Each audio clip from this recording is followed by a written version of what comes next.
See, I hit it once, and it didn't play. Here we go. Welcome to a magnificent journey into the past. This is medieval time! Oh, the dragon's balls were blazing as I stepped into his cave, and I sliced his fucking cockles with a long and shiny blade. I am she, the my dazzling mandolin. I'm a wizard. When we play, we go all night, eating Twizzlers. Got myself a wild high. Learning new tricks, shooting lightning to the sky. Roll a d6. Her gold-spun blonde hair spills past her alabaster shoulders like springs of honey mead. Her full, ample breasts are barely covered by a sheen of magical elven chainmail. Leather leggings hug her butter-supple loins. I want to have sex with her. So, you're walking through the forest and... What? A forest? We were in a dungeon. And what about the evil wizard who was zapping everyone? He's done. What? He's done zapping. Now move along. So, you're walking through the forest. Dungeon. Okay, dungeon forest. Whatever. You're walking along. And you're walking... But that's a burden you choose to bear when you can bend the very laws of reality with the power of your imagination. That's a gift to be respected and feared. He was 10 years old when his cousins introduced him to a game, Dungeons and Dragons. As I was killing things, killing people, animals, the more I played Dungeons and Dragons, and the more I got involved in Satanism. I'm telling you, these people are Satanists. As I sit here, they are Satanists. Look, the world is full of these kind of things. Look at this. Black masses, mutilations, mutilation. It's still real to me, damn it! Once they get in here, it's over, pal. All right. I still love it. Yeah. So we'll have to find a way to get that to actually play whenever I hit it. Every time I hear that, one phrase stands out. Butter supple. Butter supple. Oh. Oh, awesome. Man.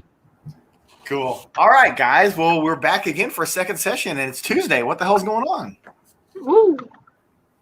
It's cold and raining here in the great city of New Orleans.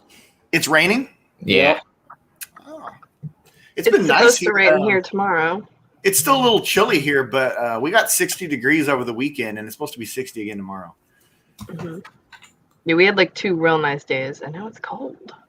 What's up, Copy 801? Professor Comics, you guys are back again. You guys were in my quick stream I did earlier. That was cool. Sean's here. Sith Lorley, as expected. Lewis was up in here with us for a minute earlier. So everyone watching, Lewis will not be joining us tonight. Tuesdays are not good nights for him. He's probably listening off somewhere in the dark. But yeah, so creepy. Off in the dark. Yeah. So everybody had fun Friday. Oops. Whoa. We're gonna have more fun tonight. Oh, Lewis is here. More fun. Okay. That'd be a good name for a comic shop. More fun tonight. A comic shop that has to, get debugged. So before we get going here, would everyone like to state their character, what they look like, and Phil, you were muted. There you go. Phil was muted. Anyway, starting with Phil and moving over to the right, would you like to state your character's name, your appearance, your little bit of background? Just kidding.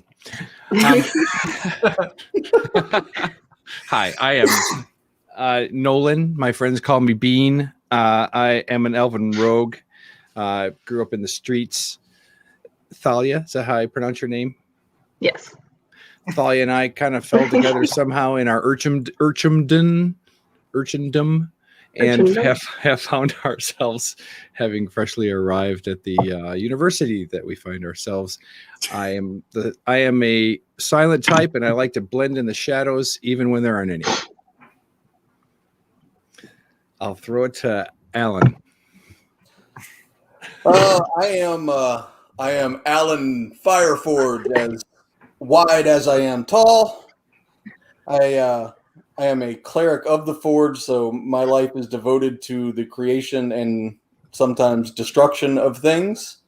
I traveled to this adventuring school with my nephew, who has apparently taken ill this evening by means of poor food along the travels, I would suppose. And yeah, I'm just here hanging out with some elves. Do have an elf army here. That's right.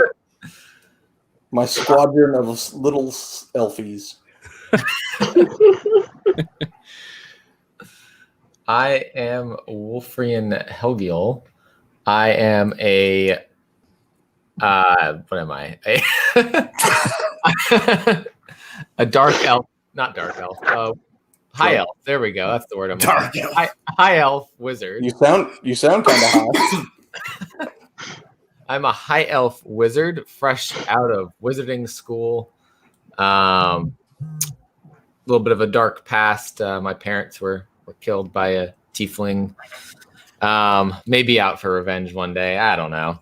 But I found out about this adventuring academy needing a resident wizard. So I got a letter of recommendation sent over from my school, and I crash landed in the schoolyard on Friday. With my we're gonna say it was on Friday. Like, this is consecutive days. Like, today's Tuesday, that was Friday. When I arrived yesterday, crash landed, and that was on my broom that I used when I played broom ball back in school. Ready for adventures, ready to become the resident wizard potentially. Or I guess I am the resident wizard. So you are the resident wizard. Yeah, I'm still getting used to the role though. Best be ready, son. Yeah. Well, today's going to be today's going to be a session all about really attaching yourself to your character and really and really getting into that character. So you'll have all the time in the world to feel out that role of resident wizard. Caroline. All right. And I am Talia Niven. I am a rogue urchin high elf. My parents were killed tragically in a home robbery when I was young, and I've lived on the streets after the orphanage kicked me out because I got too old. I met Bean here on our way to school, and we've become fast friends. And yeah, I'm ready to learn some tricks. Awesome. All right, guys. Well, thank you for coming back. That's always good. DM always feels good whenever players come back. And I want to give a special shout out to Phil today because he aided in making this possible. We can look at our map and I can mess with it behind the scenes without you guys seeing what I'm doing. So thank you, Phil. Hey, that's not the map. So, first of all, I'm going to make some movements here. You said that Lewis had some bad food. Well, that's not exactly what happened. He might have had a grumbly stomach there for a minute, but he drew the short straw, and he's powering the bike in the electricity room. Not us. Not Not today. So if you want to picture this like beefy dwarf that likes to fight and is crazy, and he's just on this speed bike, just and like he can't quite even reach the seat, so he's kind of like hunkered over, right? He's like this. Basically, and he's like his back is like higher than the seat or whatever, or the seat's higher than his back, and he's just pumping away so the school has electricity. So that's what Lewis is doing at this current moment. Lewis is with the Caminoans. Awesome. He better be after all the shit he pulled. Skip leg day. All right, so we're going to do a little bit of role play here, and then I'm going to have you guys do something fun. Okay, so looking at the map, here's Jeremy, you're in your wizarding quarters, right? Yeah. And Commandant Lassard comes in, and he knocks on your door. Go away, I'm sleeping. Elves don't sleep. They 4-hour meditate. You got me. All right. Good try. So I assume you answered the door. Yeah. And he said, Wizard, I trust your dwellings fit your liking here? So far, so good. So far, so good. I know you haven't been here long. You haven't had a chance to peruse the library the previous wizard has left, nor have you had a chance for any experimentation. But I already have a small task for you on your journey. What is the task that you have? So this was given to me some time back, and my former wizard never got a chance to fully investigate it. And I'd like you to take this and figure out what it does. And he hands you a small wooden cube that is, this is dice, obviously, so there's no numbers. This is just a flat wooden cube about the size of a D6, maybe a little bit bigger. And he just gives that to you. He goes, just please try to find out what it is and what it does. Okay, can I roll to see if I know what it is off the bat? Yeah, go ahead and do an insight check on it. Can't I do an investigation check on it? Or is No, an insight check would be better. Investigation is just like you're turning around looking at it. That's fair. What is my insight? Oh, my insight sucks. All right. How do you know? Let's see. I can't see that. All right. 16. Plus 1. All right, plus what? Plus 1, so 17. Okay, it looks like a very, very finely crafted wooden cube. Vague. Arcana check? You can try. I should have done an Arcana check. You can try. Not that it's Arcana related. Exactly, but you can try. Well, there could be like sneaky rooms or something. Things. I'm going to do an athletics check on it. I'm pretty sure Danny just wants to say one more time, it's a finely carved small wooden cube. All right, I'll do the Arcana check just so you can say that again. I don't know that that's what I'm going to say. It's probably what you're going to say. A 4 plus 6, so 10.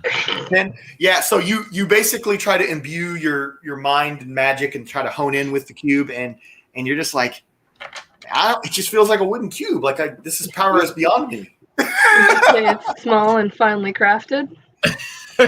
Small and finely crafted wooden cube. So anyway, yeah. So I assume you wrote that into your belongings on your sheet, right? You have that somewhere. Yeah, you definitely want to make sure you have that. So you're going to want to try to small, finely crafted.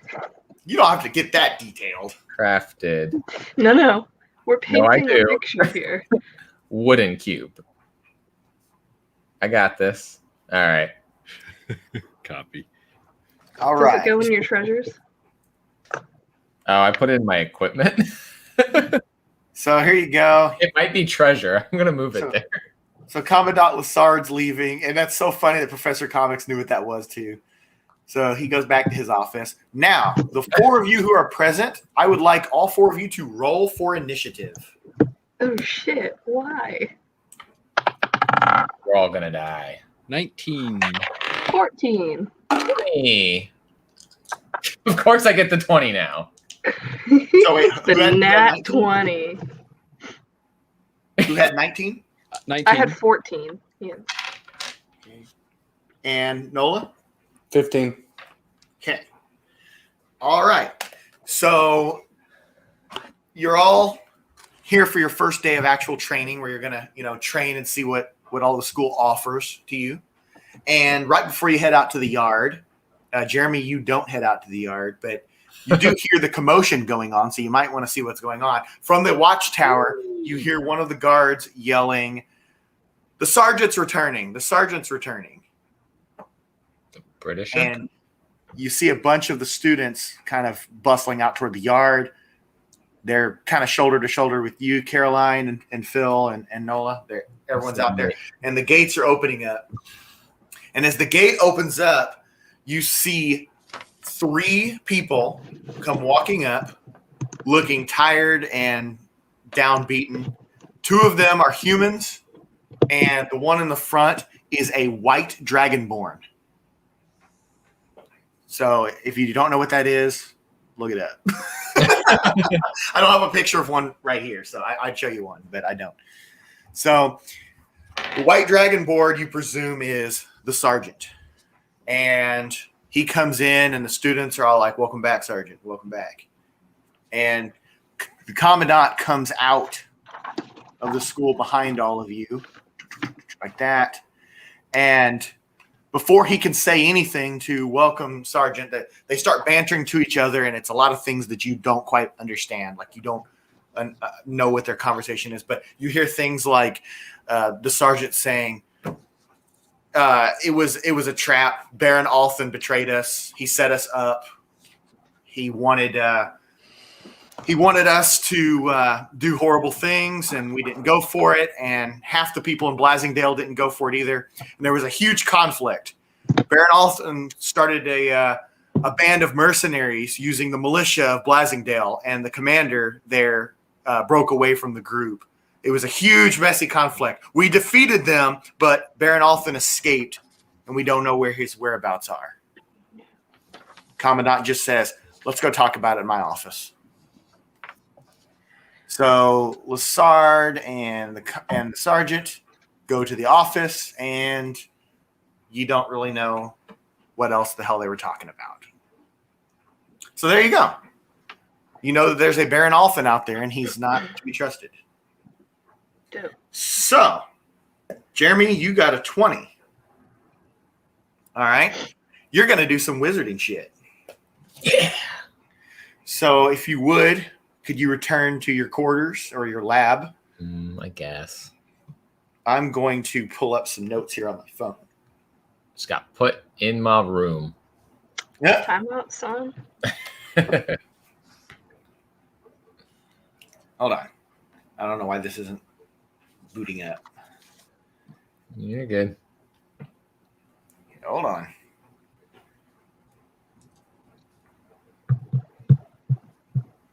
So the sergeant, by the way, his name is Sergeant Lanige Fabi. And he is a paladin, which is a holy knight. You don't know much about him yet, although just in your brief interactions with the commandant and other students, he's very respected around here, and he basically is the second toughest guy in the area besides the commandant, and the commandant knew him and had adventured with him before they founded this school. Cool. Okay. So, hold on. Sorry, for some reason this thing is not loading right. Okay. All right. So, what would you like to do for your training today? Would you like to read, or would you like to experiment with some alchemy, or? I guess I should probably start reading things. Okay. So the library is in that bottom corner there. You don't have to move your piece if you don't want to, but totally. The library consists of like 3 shelves. So like if you look on here, you can see this wall is a shelf, this wall is a shelf, and this wall is a shelf. And they go about 6 shelves high. And so there's a decent amount of books here, but it's not like a big, crazy library or anything like that. But what would you like to do? Would you like to pick a book at random, or would you like to try to find something specific? Is there a book on small, finely crafted cubes? So, Wooden. I want you to do a roll for investigation. All right. 15 plus 6, that's 21. Oh, awesome. So you found a book called, it's called The Mythical Blue Mountain, and it has a picture of a blue mountain on it. And it has a vague description on the first page of the mountain's location, but requires an accompanying map to determine exactly where.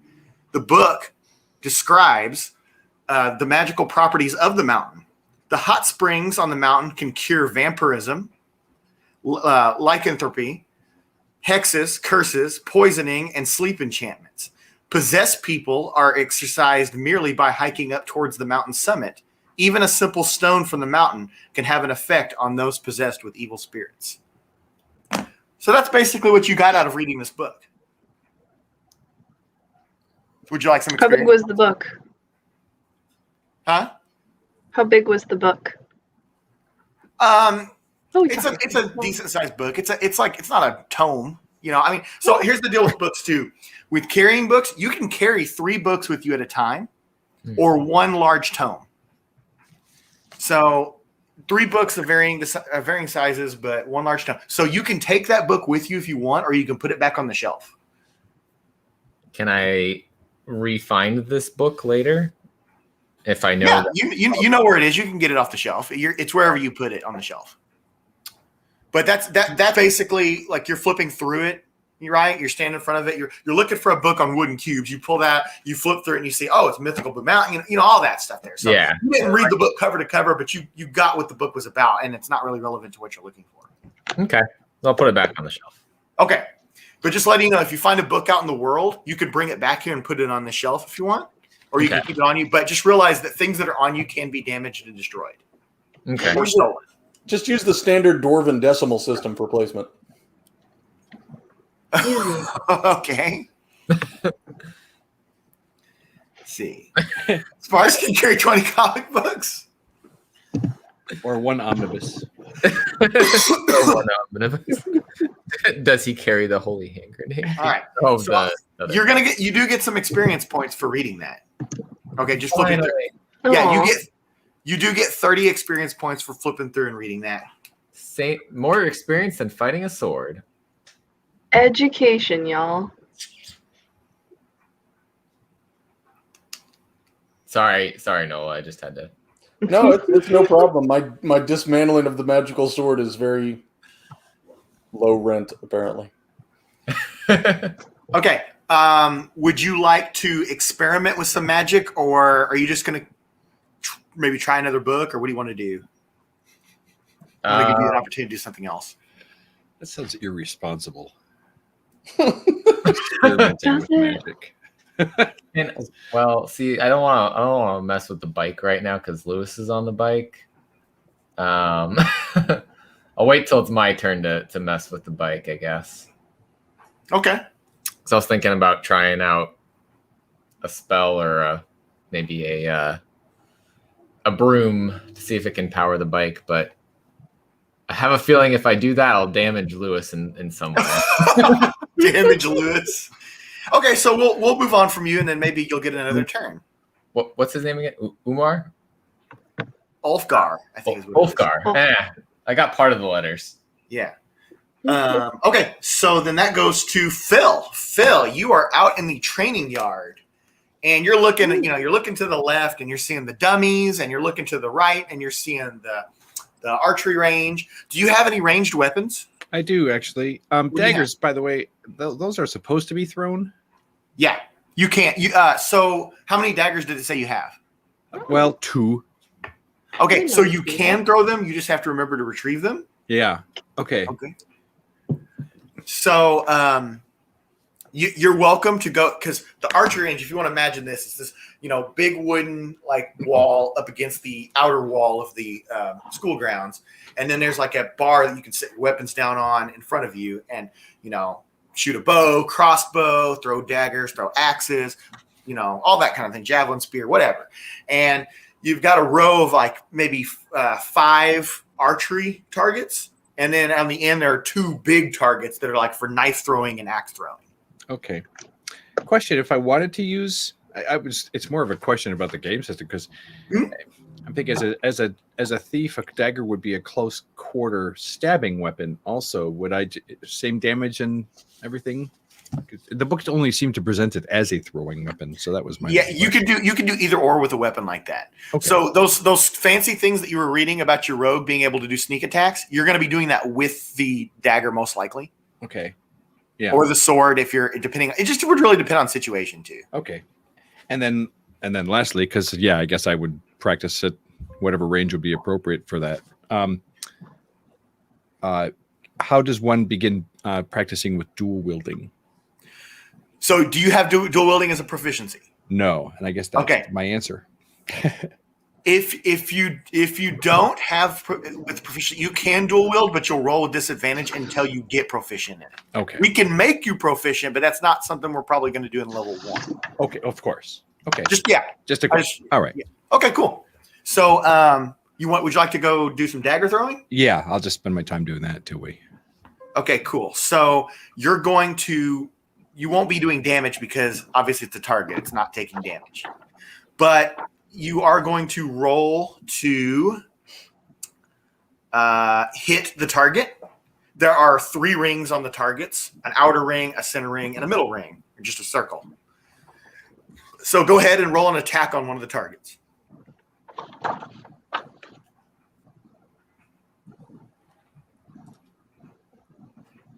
Oh, 19 before modifiers. Okay. So And what would be do you have a modifier? it's well, my attack bonus, correct? It'd be your proficiency bonus if you're proficient in daggers. Yeah, you're proficient. Yeah, your okay. attack bonus. Yeah, simple weapons. Then I am. So total of 23. 23. Excellent. Okay. I know you only have 2 daggers, but I'm gonna let you throw it at 3 times. This is gonna be like best of 3. Oh, okay. Okay, so go ahead. That seems like a pretty good one. Second one was a critical fail. Third roll is not that much better with a total of after modifiers of 10. So wait, you rolled both attacks at once? Oh, well, I thought you were saying roll. I rolled 3 times. Yeah, 3 consecutive times. I have to write the numbers down for each one. So what was the second roll? The second one was a 1. Was a 1? Okay. Yep, critical fail. And the third one was a 10. Okay. All right, excellent. So let me take a look here. So you get a new car. You get and you get 37 experience from that. Okay. Oh, sorry, 35. I don't know why I said 7. You get 35 experience in that. So a little bit more than his reading in there. So you get 35 experience from that, but here's the deal. That 1 you rolled, that hurts your hand. So for the rest of this day, you're going to roll disadvantage if you attack using the hand that did that. Okay? Okay. So just try to keep mental note of that, and I'll try to remember as well. You didn't cut your hand, you just hurt it. It's like a sprain kind of a thing. Okay. So there you go. So you got 35 experience out of that. We will go ahead and move on, and we'll get back to you. Nola, do you have any ranged weapons you want to train with, or are you ready to train with some dummies? Oh, if I go training, I'm going dummies. Okay. But I have one other question before we do that. I assume there's like some large fire or something that keeps this place warm. Outside or inside, you mean? Either one. Inside, yeah, there's fireplaces throughout the place. Okay. I'm going to go to one of the fireplaces and collect a bunch of ashes and put them in a pouch. Sure. And do a little mumbling over them and bless the ashes and keep those on me. There's a fireplace in the Great Hall, so it's right there. Now, just remember, I mean, it is spring, so like they're not going to have the fires going like all the time. Maybe at night. This is broad daylight, but I'll go ahead and say that there's one running now because it's not. I just want the ash. I don't care about the actual fire. Okay. I'm just letting you know, just for context, in case you want. Okay. So let's go bang on some dummies. All right, cool. So you go over to the dummies, right? And go ahead and just start attacking them. First of all, you see one of the corporals out there, and he's got ropes on these dummies, right? And he's pulling them, and they're like twisting around. But there's a set of dummies that are just stationary dummies too. So you want to start with the stationary because the dummies that are being twisted are more for like stealth attack training. So all right. go ahead and roll an attack on a dummy. Before I make my first swing, I'm going to take a second and bless my axe, my warhammer. I'm sorry. And give it my little daily blessing. So am I doing 3 like he did, or am I just doing 1? What do you want me to do? You're going to do 3. You're going to take out 3 dummies here. Or try to. All right, first one is 12. Okay. 17. And 13. Okay.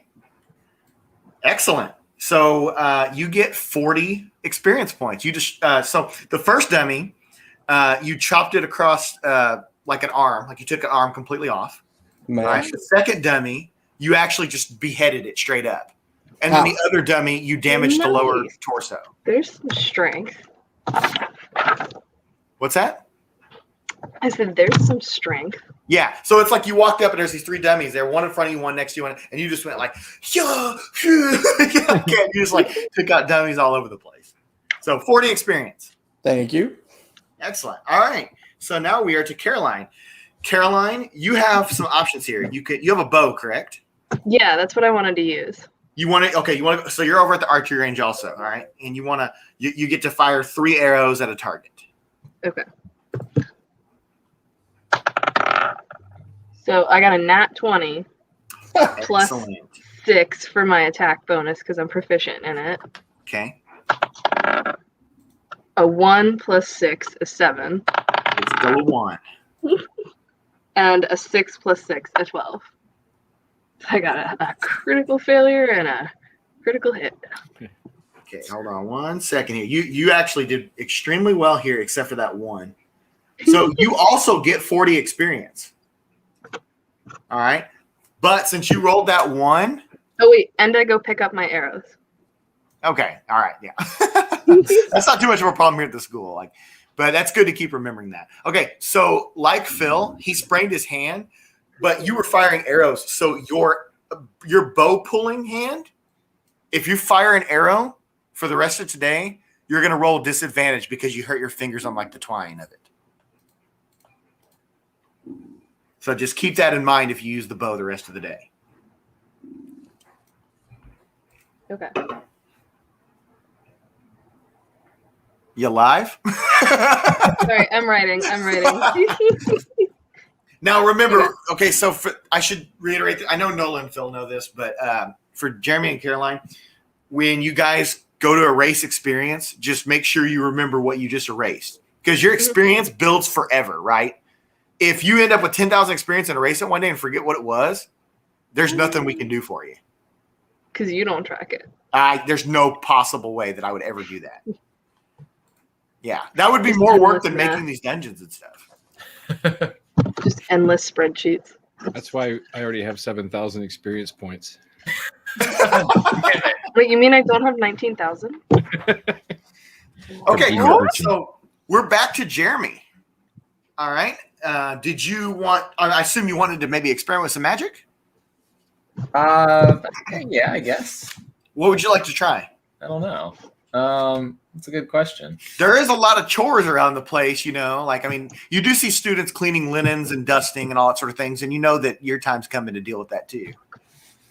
So I guess just gonna find out if I can command my broom to sweep the floor.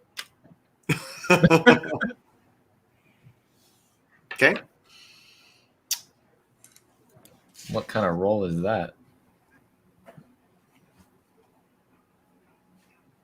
What kind of roll was it? No. I think he's asking what is he rolling for. Oh, well, what is it you're trying to do? I have to know what you're doing. Some magic. I guess I'd be using my magic, right? Yeah, but what are you trying to command his broom to clean the floor? Yeah. You're trying to get the okay. So you're gonna basically be rolling like you did to like you would use the remember because we said that the staff is actually a Quidditch broom, right? So you're gonna roll it as the staff. It has all the same stats as the staff. So roll it as if you're attacking with the staff, right? And then you can add. I thought I'd be using like the magic to command it. So I wouldn't be using. What's the magic? Is there a thing on your sheet that says the magic plus whatever? I automatically had a spell that or whatever. I don't. Yeah, you're right. You're talking about unseen. Do you have unseen servant on there? Well, I took it off because you said I didn't need it. No, you don't need the components because the broom are you don't. Okay, so with unseen servant, you have to gather components to use that spell. I'm taking away your need to gather the components because that's what I asked you. Huh? Okay. Oh, wait, no, wait. Ooh, I do have it on my list. Oh, I never did remove it. Yeah, no, not that far. You didn't need to remove it. You just don't need to have the components. Okay. As long as you have that broom, the broom is the component. So yeah, okay. you can do that. So I'll cast Unseen Servant to make my broom sweep the floor. Okay, is that a cantrip? That is a level 1 spell. Can I do those yet? Okay. Yeah, you can. I believe without looking at your sheet. Or I had 6 that can be in my list, but 2 can be ready. What? I didn't catch that. What? Oh, I can have 6, but only 2 can be ready to use from. Oh, your spell slots. Yes. Oh, Yeah. okay. You can have 6 spells, but you can only use 2 slots at a time. Right. Okay. Yeah, that's fine. So you can use that as a spell slot there, but you still have to roll to see if the magic works. Okay. So it'll be 20 plus your proficiency still, just like I said, but not with the broom stats. So. Right. All right. So go ahead and give it a roll and add your proficiency. So I add my spellcasting ability, or what is spellcasting ability? See, I'm still lost here. Nola, do you want to try to explain this in a way? Because I'm not getting through. I'm pretty sure he still has to roll to make the spell. Would I use that spellcasting ability? I can't see it. On the 3rd page. I mean, I'm reading Unseen Servant. It just comes into existence and does whatever he tells it to do. Yeah, but you still have to roll to determine whether it worked. Like 10 or higher, you know what I mean? Effective. So I rolled a 17. I just don't know what I add to it. Yeah. So I'm pretty sure, because like I said, the last character I ever played with was a wizard, and I'm pretty sure we can retract on this later if somebody shows us otherwise. But I'm pretty sure you roll, and 10 or higher is the spell work, 10 or lower is something messed up. So no matter what, it worked. No matter what I'm at. Yeah. Whether you had proficiency on it or not. Okay. So the broom hops up and it starts going and doing chores around the place. I guess I could. And what was the number you rolled? 17. Okay. 1 second. I just don't know then if I add something to it or not. Your proficiency bonus. So just +2, or is that what your proficiency box is? Yeah. Okay, then it would be +2. Okay, so it's not intelligence or anything like that that's related to the spellcast? No, not for something like this. Okay. Yeah. I'm learning. No, it's fine. No. Don't worry. You're asking us questions. I may not always have the answers either. That's the thing. But if I remember from when I played and I used Unseen Servant, it was 10 or higher success, 10 or lower is a fail. Like basically the spell just didn't work, right? So ideally when you level up, you'll get to the point where you hardly ever or never roll below 10 because you'll always have that proficiency stacking. Makes sense. Yeah, it's a way to stagger the magic and make you, because you're a level 1 wizard, all right? It's going to fail sometimes, Okay, so for that, you rolled a 17? Yes, +2 then. Yeah, what's that? I would say, Danny, if that's the way you want to do that, because your proficiency bonus isn't going to ever raise very much. It does through leveling. Yeah, but I mean, it takes a long time. I don't know. I would use like an int bonus or something like that. I don't know. What do you mean?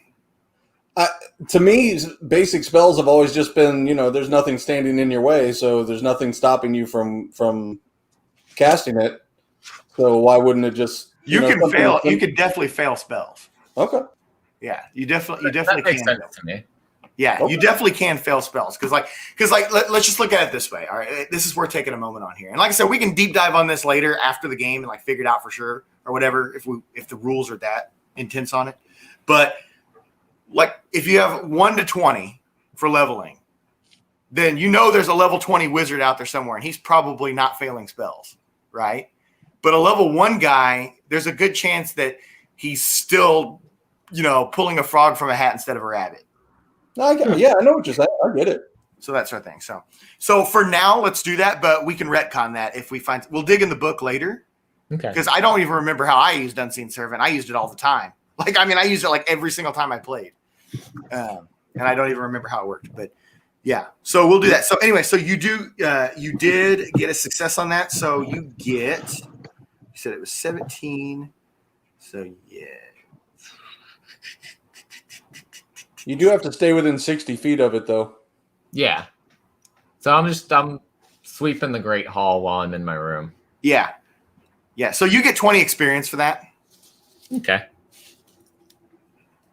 All right. So we're going to do another round of training here because that was technically his second one there. So Phil, we are back to you, but here's the deal. You are seeing the corporals start to set up in the main yard, the big open area. They're starting to set up an obstacle course, kind of like Ninja Warrior, kind of a thing. So that is available to you as something to train with right now. Oh, okay. I was going to ask. I would offer to help them set it up, but if it's all ready to run through, It's pretty easy to set up. It's a very basic obstacle course, but that's a cool thought though for thinking to help them set it up. That's awesome. okay. Yeah. So yeah, you maybe you go over there and you help hold up a beam while they hammer something down. All And they're like, okay, well, thanks for that. Would you like to be the first to go 5'2" through of me. What's that? All 5'2" of me. Yeah, they say, would you like to be the first to go through the Hey, course we're the today? same height. Yes, please. I would like to be the first to go through this course. Okay, so hang on a second here. You're going to do 3 checks in a row, and you're going to tell me the numbers on each one of them. Okay. You're going to do a perception check, an athletics check, a perception check, an acrobatics check, and then an athletics check. Okay. My perception check is a 13. What was the second one? Acrobatics check. Acrobatics is an 11. Okay, and an athletics check.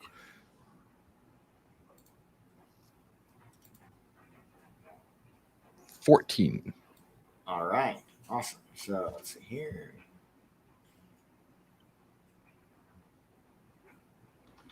All right, you get 38 experience.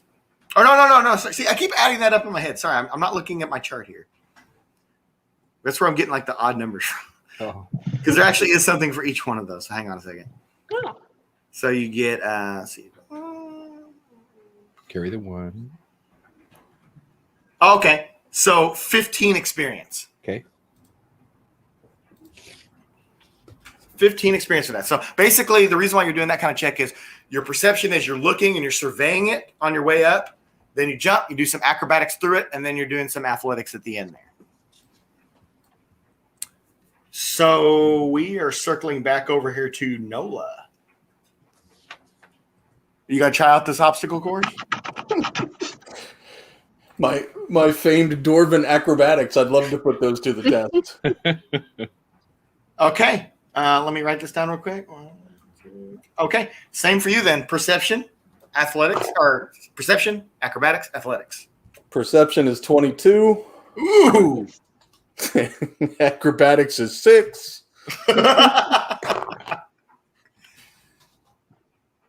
And 16 for athletics. Okay, awesome. So you get, let's see here. You get. I love You the actually idea. get 25 experience off of that. You said 25? Yeah. I love the idea of the dwarf in heavy armor trying to do something acrobatic. Yeah. All right. So so we're gonna go over to Caroline. I am also gonna play the game. You're gonna do okay. I was gonna say because there is another option, and this option is Oh. also extended to Phil when he comes back around. But he was there when he set up and all that, so we went ahead with that. You can also practice stealth on the dummies. So you can do a stealth attack on the dummies, or you can go through the course. Which would you like? I'll do a stealth attack on the dummies. Stealth attack on the dummies. All right, cool. So you walk up and you see there's a corporal there, and he's got 2, ropes, and he's pulling like this, and there's like a wooden dummy that's turning at 90-degree angles. It's going like, whoo, whoo, like that. It just keeps turning in different directions. So you're going to do like a run around, and you're going to try to take the dummy out when it's not looking at you. Okay. So go ahead and do a stealth attack. Wait, yeah. So I got a 5, but I have +6 for attack bonus. Yeah, okay. 11. That's awesome. Okay, cool. So what weapon were you using on that, just out of curiosity? I would have assumed the dagger. Okay, and what was the Small and total? nimble and sneaky. What was the total again? 11. 5 + 6. Okay. All right. You get 10 experience from that. Allstrands has a question for you. See, hey, so I never heard. Yeah, you need to show up for a game, and I will do whatever you want. Make him a bear that fights people for drinking money, please. Okay, cool. So let's see. With that said, we are back to Jeremy. Jeremy, you have one more thing you can do. You can experiment in the lab, or you're welcome to go out and vaporize some dummies if you want. Actually, I should experiment in the lab. Okay. See what I can do in there? Because I don't even know what I can do in there yet. Yeah. So this is basically you're just running generic experimentations, right? Right. So you're gonna do Arcana checks on the lab. Okay. I will do an Arcana check on that lab. It's 17 total. 17. Okay.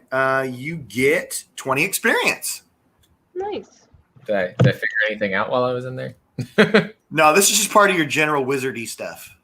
Okay. Yeah, you'll fit when you hit another level. That'll be this will be the explanation of what you got. Gotcha.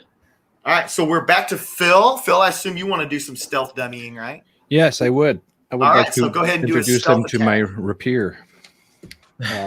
Yeah, so you're seeing the same thing, Corporal over there pulling the ropes, dummy turning. So this is just a basic attack die or attack roll? Yeah, like you're doing a stealth attack. Is that? I believe that's actually something that says on your sheet, correct? It actually says stealth attack, right? Or is that I'm something? not sure, but I think Oh. rogues are proficient in them. I actually have expertise in that. Nola, what were you saying? I was just gonna say it's usually a stealth check to make sure you're hidden.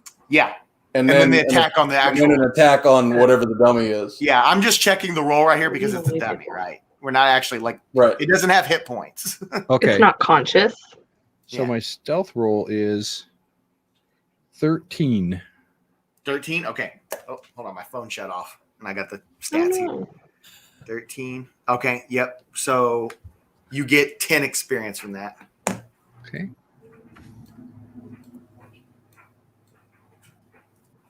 See here. All right. And we're back to Nola. Nola, okay, so here's your option, right? You can beat up more dummies. You can try that course again. You can go throw your axe at the thing over there. Or you could be like, you know what? I'm going to show these elves what stealth is all about. Well, if I don't have to make a stealth check to do it, I'm all over it.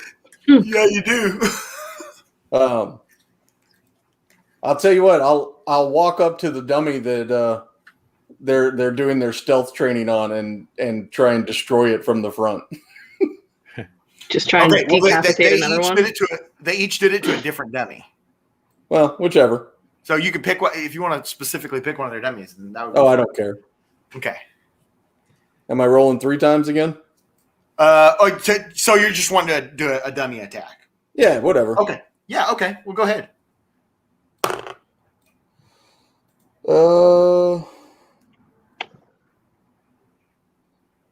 14, 24, and 11. Okay, let's take a look at the chart here. All right. So, oh man, 45 experience. Yeah. So that. Oh wait, one more for Caroline. So Caroline, Yes. I assume you wanted to go through that course, didn't you? Yeah, I want to do the thing. Okay. So you're gonna do perception check, acrobatics check, athletics check. Okay, so perception is 7 plus 1, 8. Okay. Acrobatics is 13 plus 6, 19. Oh man. And then athletics? 17 plus 1, 18. Okay. Cool. That was actually really good. Let's see here. So you get 5 experience. Wait, no, sorry, that's for the first one for 5, and then for the second one you get 10, so 15, and 15. So 25. You get 25 experience after that. Ooh. So that includes several rounds there where everybody got to train and try out your characters. So hopefully that gives you a little more. I know, Jeremy, we had some gray areas on yours, but hopefully you at least understand your sheet more from that. That's kind of the purpose of this, to understand like what's on your sheet. And could everybody tell me what, just out of curiosity, what total experience are you at right now? 210. 210? 135. 225. Holy crap, 70? Wait, Because what? we got 150 for dicking around with the carpet. Yep. Yeah, that's right. Jeremy, you didn't get I didn't get anything last time. Yeah. All right. That's how the cards are going to lie, though, because look at Lewis. Man, Lewis is getting 25 experience for riding a bike. So, yeah. So that's where. So that just means you have to do more shit. But oh wait, you probably find his way to the bike crew and win a dwarf in there. Yeah. Cool. All right. So this is an opportunity. Now you guys are out of the combat sequence. I'm going to go ahead and race your initiatives here. You guys get a little bit of an opportunity here to mingle and role play a little bit. Go talk to NPCs, whatever you want to do, for a few minutes, and then there'll be another sequence here. But is there like a nurse or like a healing location? I want to get my hand looked at. Yeah, there's no nurse on site. How about like an urgent care? Okay, well, I'm gonna go see if the wizard knows any healing spells. Okay, that's good. I'm a better bet than your wizard, by the way. Yeah. Oh, okay. Well then, I'm gonna go bother. Jeremy has an issue. One of his tasks, in addition to finding out about wooden cubes, he's also looking for information on herbalism and stuff like that, so he can make potions in the future. He's not savvy with that right now, but you can go do that with Lewis. Then I'm gonna go find Alon and ask him if he will heal my hand. Okay. For the honor of friendship, because I am a moneyless rogue urchin. Can I just do a medicine roll, Danny, or do you want? Yeah, I was gonna say, are you actually gonna do it? I was waiting to see if you were gonna do it for her. If I can use my skills to make it better, I would rather do that than cast a spell. Okay, so you want to do a medicine check then? If that's what it takes. Yeah, go ahead. Can you like just bandage it up? We weren't even. That's a 24. Okay, so yes, he does bandage it up, and he uses some cream from his dwarven stronghold that he came from, whatever. And you lose your disadvantage on attack rolls. Yeah. Look at me fixing stuff. Thanks, Alon. Be careful in the future, little elfling. Absolutely not. Dwarves are shorter than elves, are they not? Yes, but you're also I think much more narrow. Age-wise, although I'm 200 years old. How old are you? None of your business, elfling. All right. What, does anybody else have anything? Do you guys want to go do some conversation, or do you want to? Phil, Jeremy? I'll trance. Okay. So you're going to just like sit and meditate? Yeah. I want to find some shade. Find some shadows to blend into. If this is kind of like a low period where we're just RPing, I will go outside and find a spot where I can start building a kind of like a place where I can rebuild a very hot fire. You know, set up like out in the yard.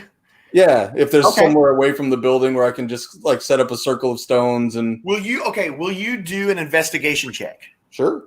Sean has an interesting question. Yeah, I saw that. I didn't get a chance to answer yet. But how many pouches? I actually don't know. That's something we'll have to look up off to the side. But that's something Jeremy actually needs to learn more than I do, because he's gonna have to figure out how to make potions. Yeah, my guy's not there yet. He's not ready to figure that out yet. He's got this cube he's got to figure out what to do with. That's just a side quest. He's really is his sole purpose in life now, Danny. This is beautiful wooden cube. The small, finely crafted wooden. Finely crafted. That's a 9 for investigation. A 9 total?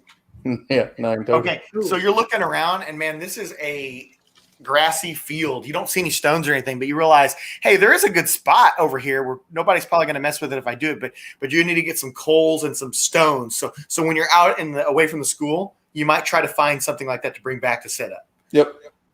Just realize that's heavy.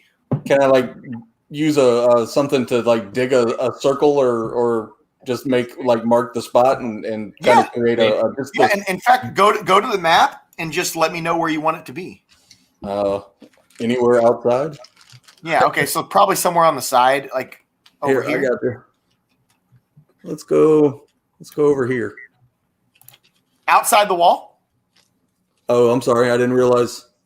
Actually, yeah, There'd be outside the wall. dangers Okay. there, son. I'll let you do that. I'll let you do that outside the wall. Just remember, if you do it too close to this here, that could catch fire. But Do you need a shovel? he's got an axe. Shrubbery. I've got a shovel, so if he needs one. Oh, I'm good. I have 2 oil flasks if he needs help with the fire. I thought you were going to say you have 2 shovels. Are there guards in all 4 towers? I have Can 2 you do oil it? flasks and a tinder Yeah. box.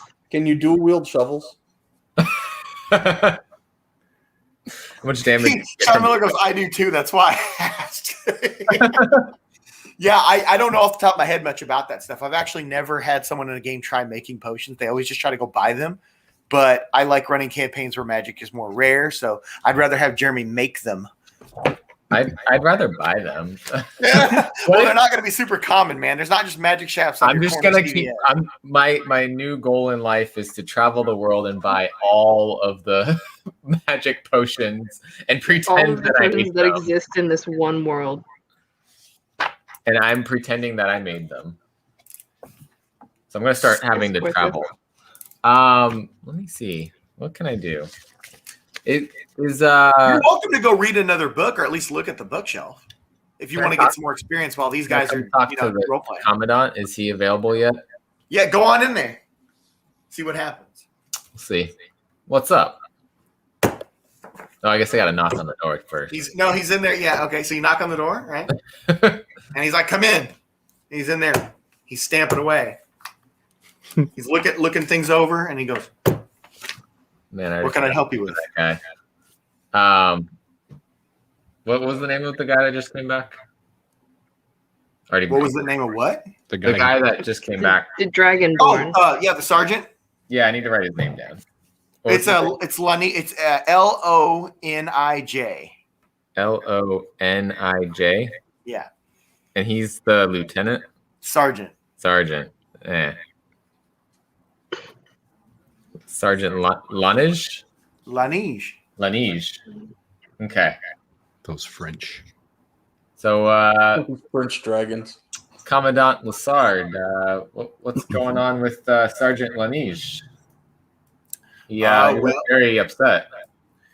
Well, it's just some business that we dealt with in the northern city of Blazingdale. It seems to have all blown over, but maybe we'll make a lesson out of this one day. But is there anything that I can help you with? So nothing we can help you with there. Nothing at the moment. We're waiting for facts to come out. Okay. Where's This- he get to? Oh, However, since you're here, just giving myself I have more. another small, finely crafted wooden cube for you. he says this request did make it to my desk today, and it does seem to be a good task for newer adventurers like yourselves. If you're interested in going on your first mission to up your rank from initiate to adept. Sounds like a good idea. Okay. Well, I'm in. Well, I guess we got to see what the others say. yeah. So go get some of your comrades and bring them to my office, and we'll discuss this task. Psst, psst. Is that they're talking, Phil? No, it just came in. Oh yeah, I guess I kind of gotta. Well, he wakes up, right? I mean, he's in a trance, so. Well, I'm not truly asleep when I'm in a Yeah, but trance, like he can see. Right. That's what I mean. Like you're like. I will. oh, I okay. will acknowledge the small wizard. I'm taller than you, sir. Yeah, he's taller than you. I'm You guys are 5'8". close. Yeah, but Alon's been talking to me, and You're picking up on some bad habits. Calling everyone youngling and little one. yes, wizard. We've got potentially a mission to go on. You interested? Probably. What? Tell me more. We're about to hear more. Oh, then We're going lead on. Going to the commandant's office, and we lost Alon. He went back outside. All right. Alon has run away. I don't leave the walls. You're supposed to like make footstep motions on the way over there. Okay. So it's just the two of you come in? Wait, how did you do that? You don't know how to make footstep motions? I moved mine.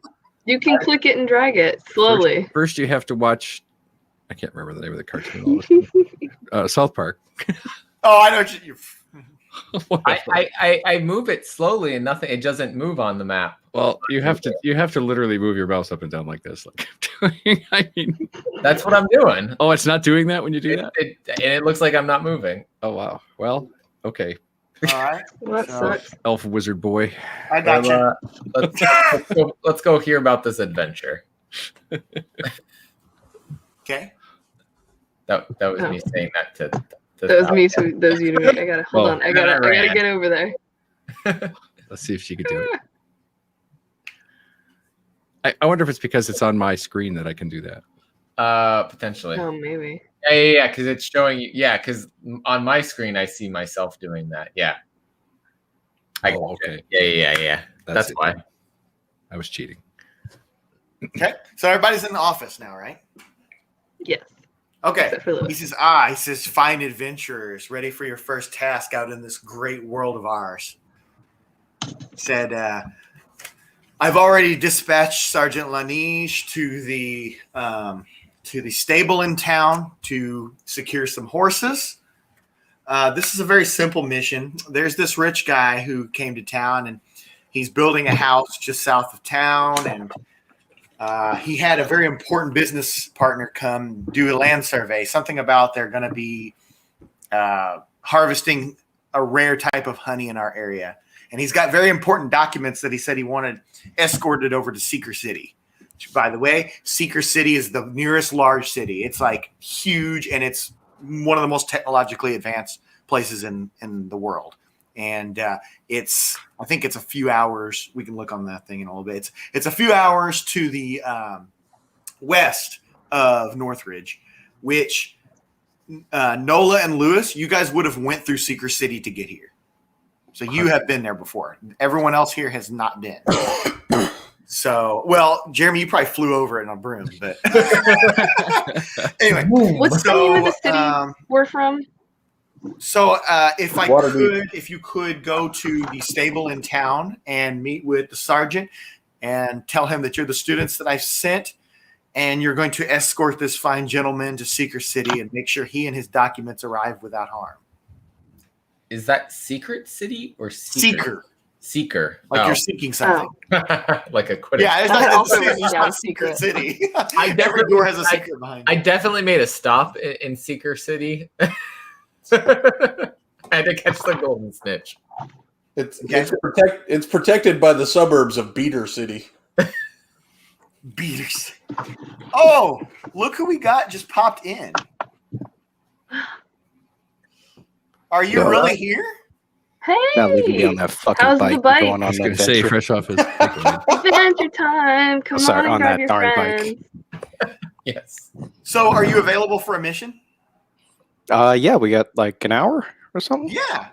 All right. Hour and a half. We'll see. An hour and a half. Okay. So If somebody cries, then my legs are going to go out, and you'll have to go on without me. But I think I'm in. I pulled Lewis out. Well, no. Hold on. No, you didn't. Power's gone. Don't just put his finger. So you guys are in the office, and he explains this to you, and he says, "Wait a second.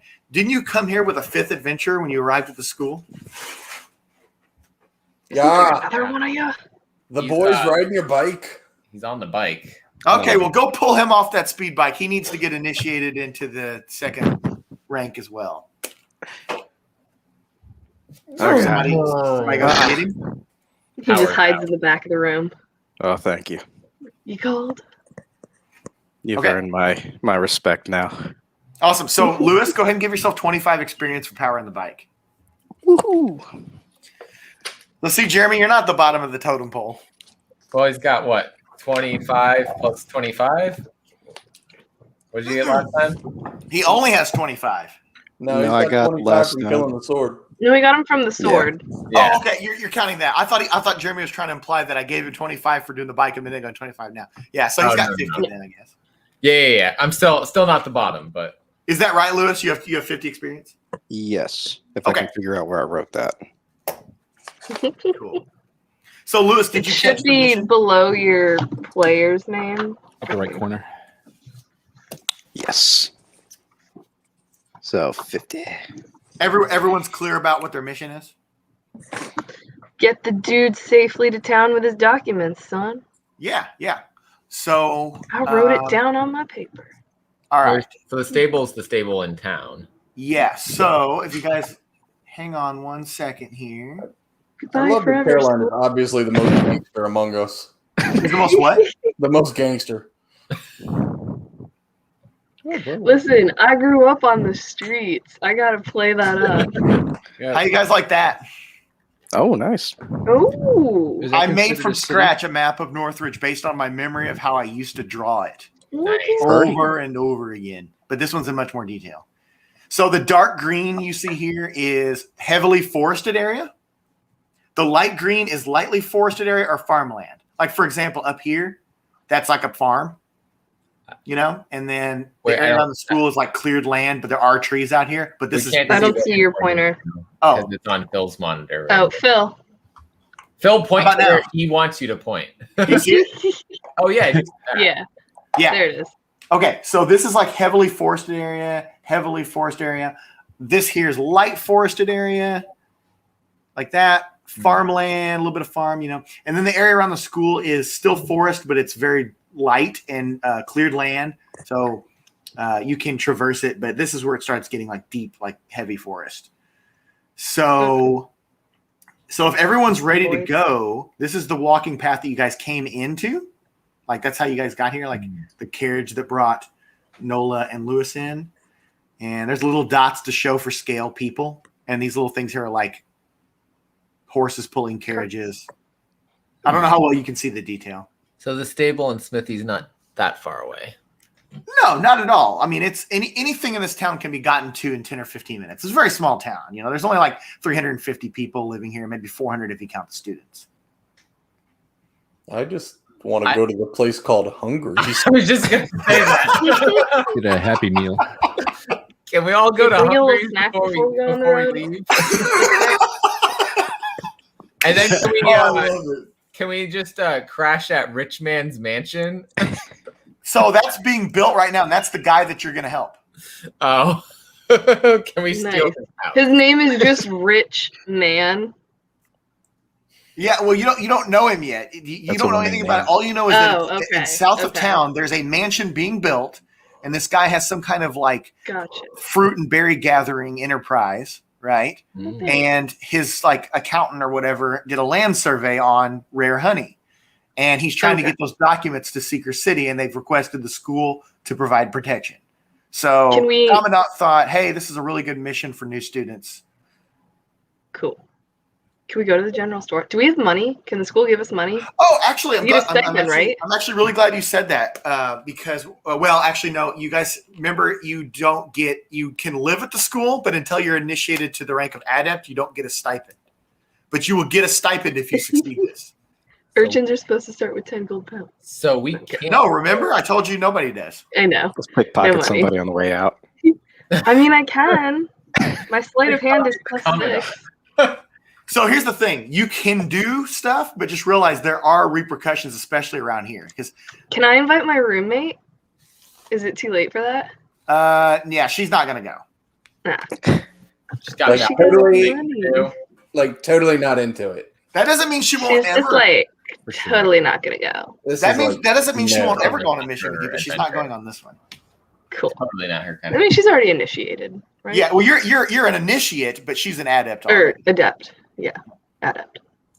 So, yeah, you guys are welcome to go. So, the sergeant is here. Let me go ahead and move him. Okay. So, I can't even grab it. Hold on, let me turn that off. Because you got the pointer on. Yeah. Probably. So, Lanish is here. And the commandant said, he's getting horses for you guys to go. And, yeah, so it's up to you guys. Are you guys ready to go? Yeah. Yeah. You can go somewhere. I mean, you go to the general store, but there's nothing you can buy. Did you say we get a free drink somewhere, or was I hallucinating? Members of the school do get free drinks from time to time. Oh, Would that be at the tavern or Hungry's?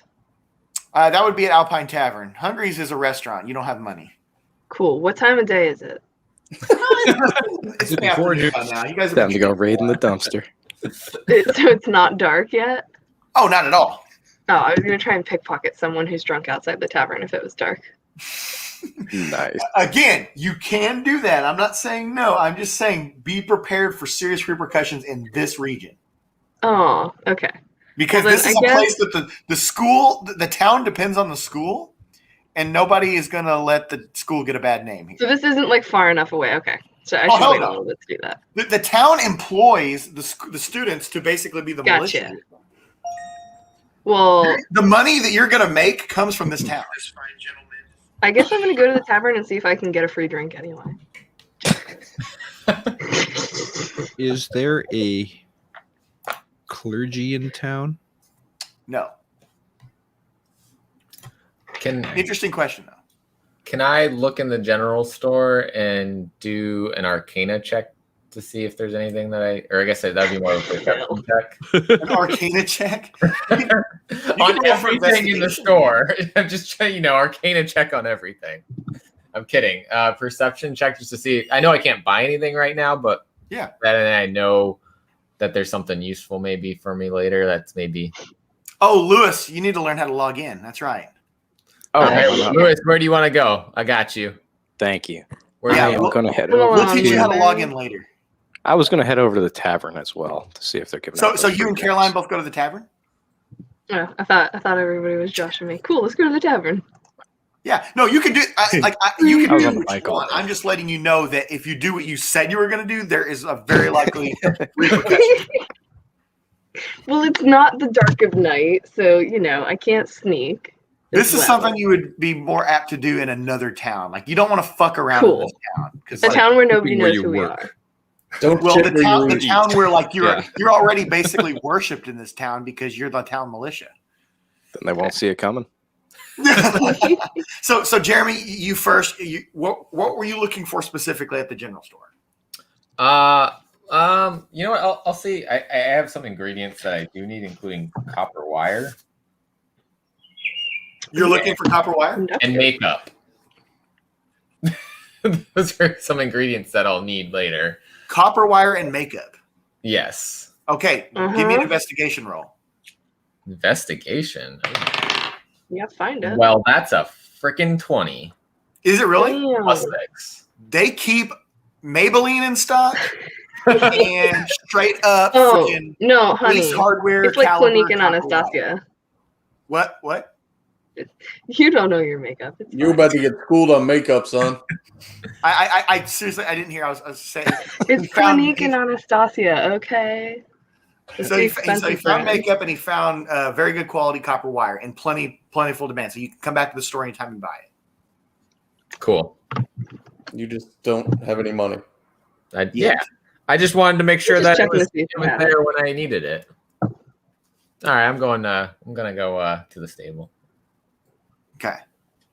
All right. So Lewis, you and Caroline, you guys walk into Alpine Tavern and you look in there and you see the bartender back there, and there's maybe 3 or 4 people around, but none of them appear to be students. From the, All humans. this town's mostly humans and elves. We'll say that everyone here is a human. Okay. Okay. No, Sean, no money.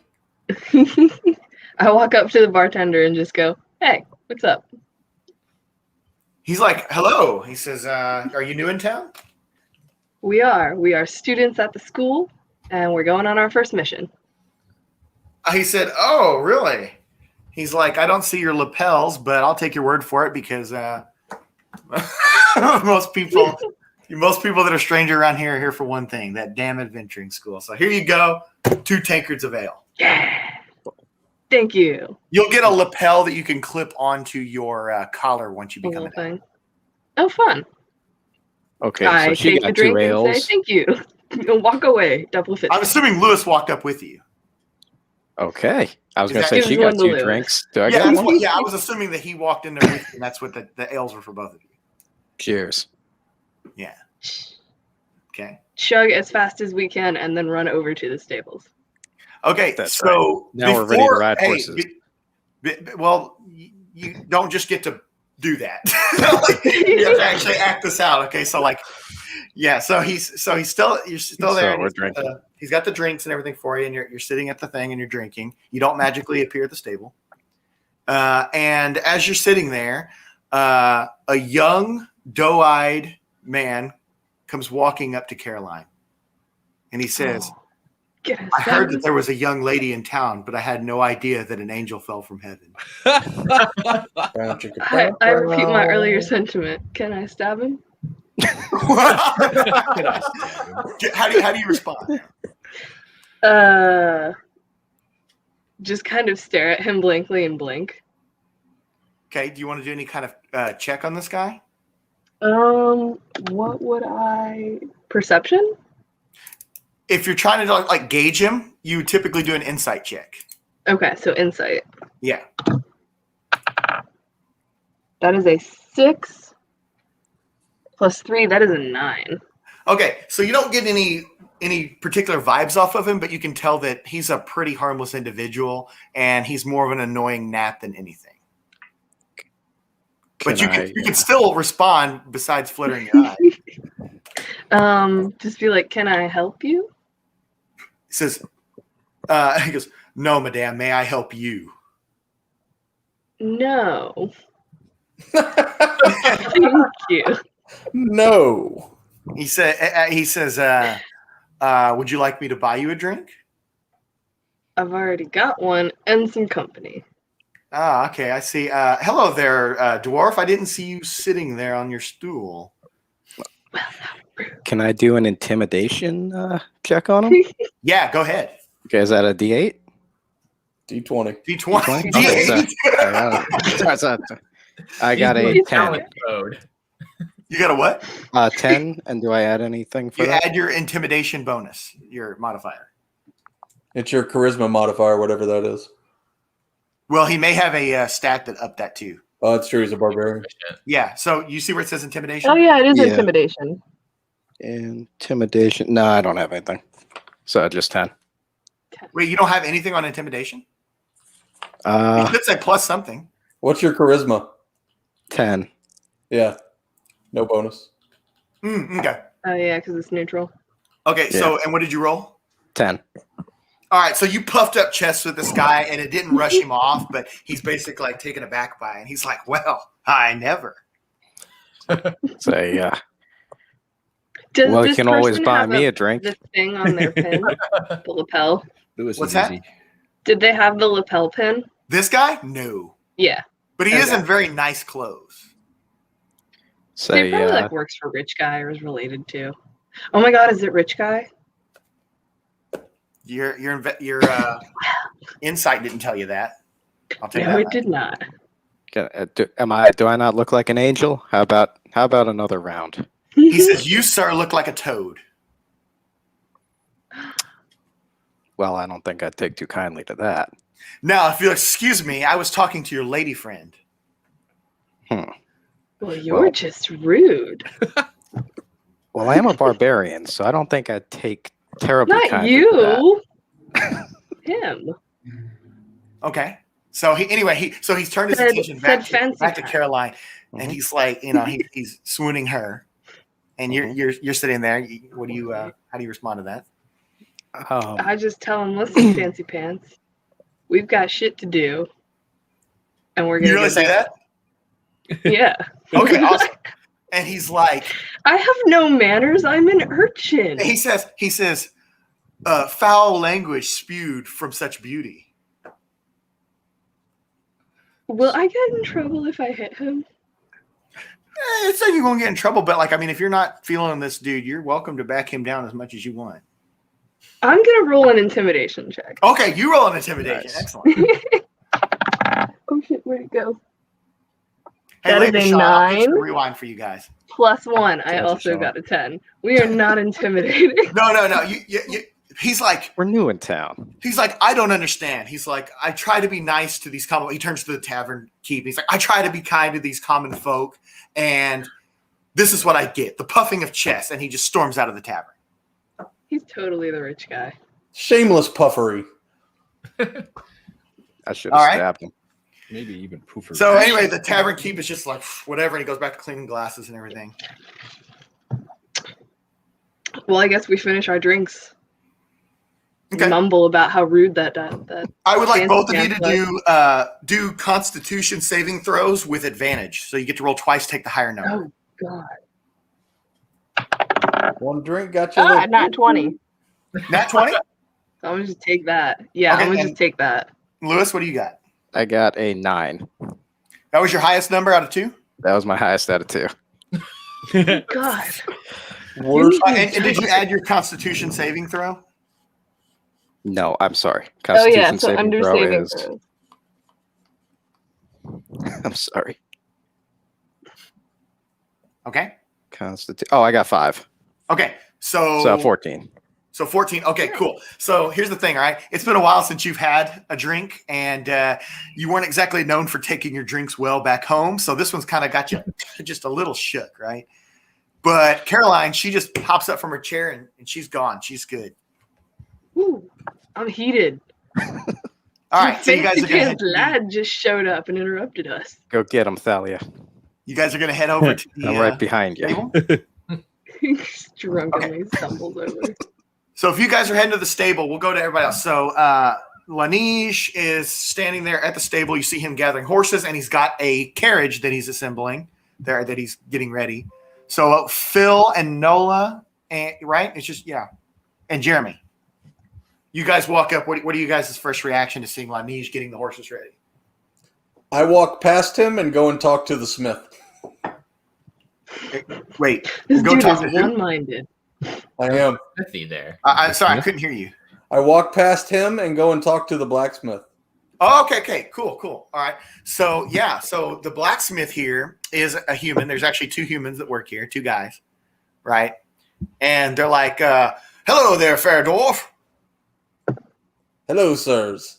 Yes. I was wondering if it might be possible if I could borrow your forge on occasion. Said, well, yes. I've heard that the dwarves do good work, and I've seen it by my own eyes. So I would be happy to loan it out to you when we're not using it, on the condition that you allow me to view your fine craftsmanship. Perhaps we can learn from each other, sir. Excellent. Okay.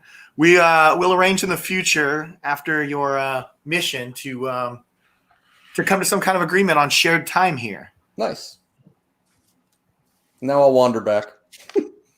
Okay. So Jeremy? I go up to the horses. Okay. Just the horses, not the carriage? Yeah, There's a carriage with 2 horses being assembled, and then there's like just random horses in the stable. I'll go up to one of the random horses. Okay. And? I'm just gonna pet it. Okay. Right on. Phil? Just interact with the horse. Yeah. Well, I think ultimately I would like to ride in the carriage with the person. Okay, great. Awesome. Okay, so this comes up to the next. If that's your mindset, everyone else has already went here. Lanish says, I need 2 volunteers to ride and protect the accountant when we pick him up. I'd almost like to be secreted away inside the carriage so that folks don't even know. You know, if that person were to be riding in there alone, they wouldn't have even known I was. That's in an there excellent alone. idea, and it's best we do that here and not at the house with the accountant. But we'll let him know that you're in there when we arrive. Okay. Would you go ahead and give a stealth check on that? Nice. I have expertise in stealth, by the way. Where did my? There it is. 15. That's with your stealth bonus? Yes. It was Okay, cool. 7. So you're kind of sunk into the shadows, but if somebody were to walk right up on the cart, they would see you sitting there. Okay. But the carriage going through town, if there were 3 people sitting there, they would only see 2 of them. I will practice sitting still in silence. Excellent. Okay, and a second volunteer. Who's the second volunteer to ride and flank the young accountant? I'll go. Okay, so you hop in the carriage with Phil. So it's just you 2 and the Phil. Or sorry, you and Phil in the carriage. The Phil.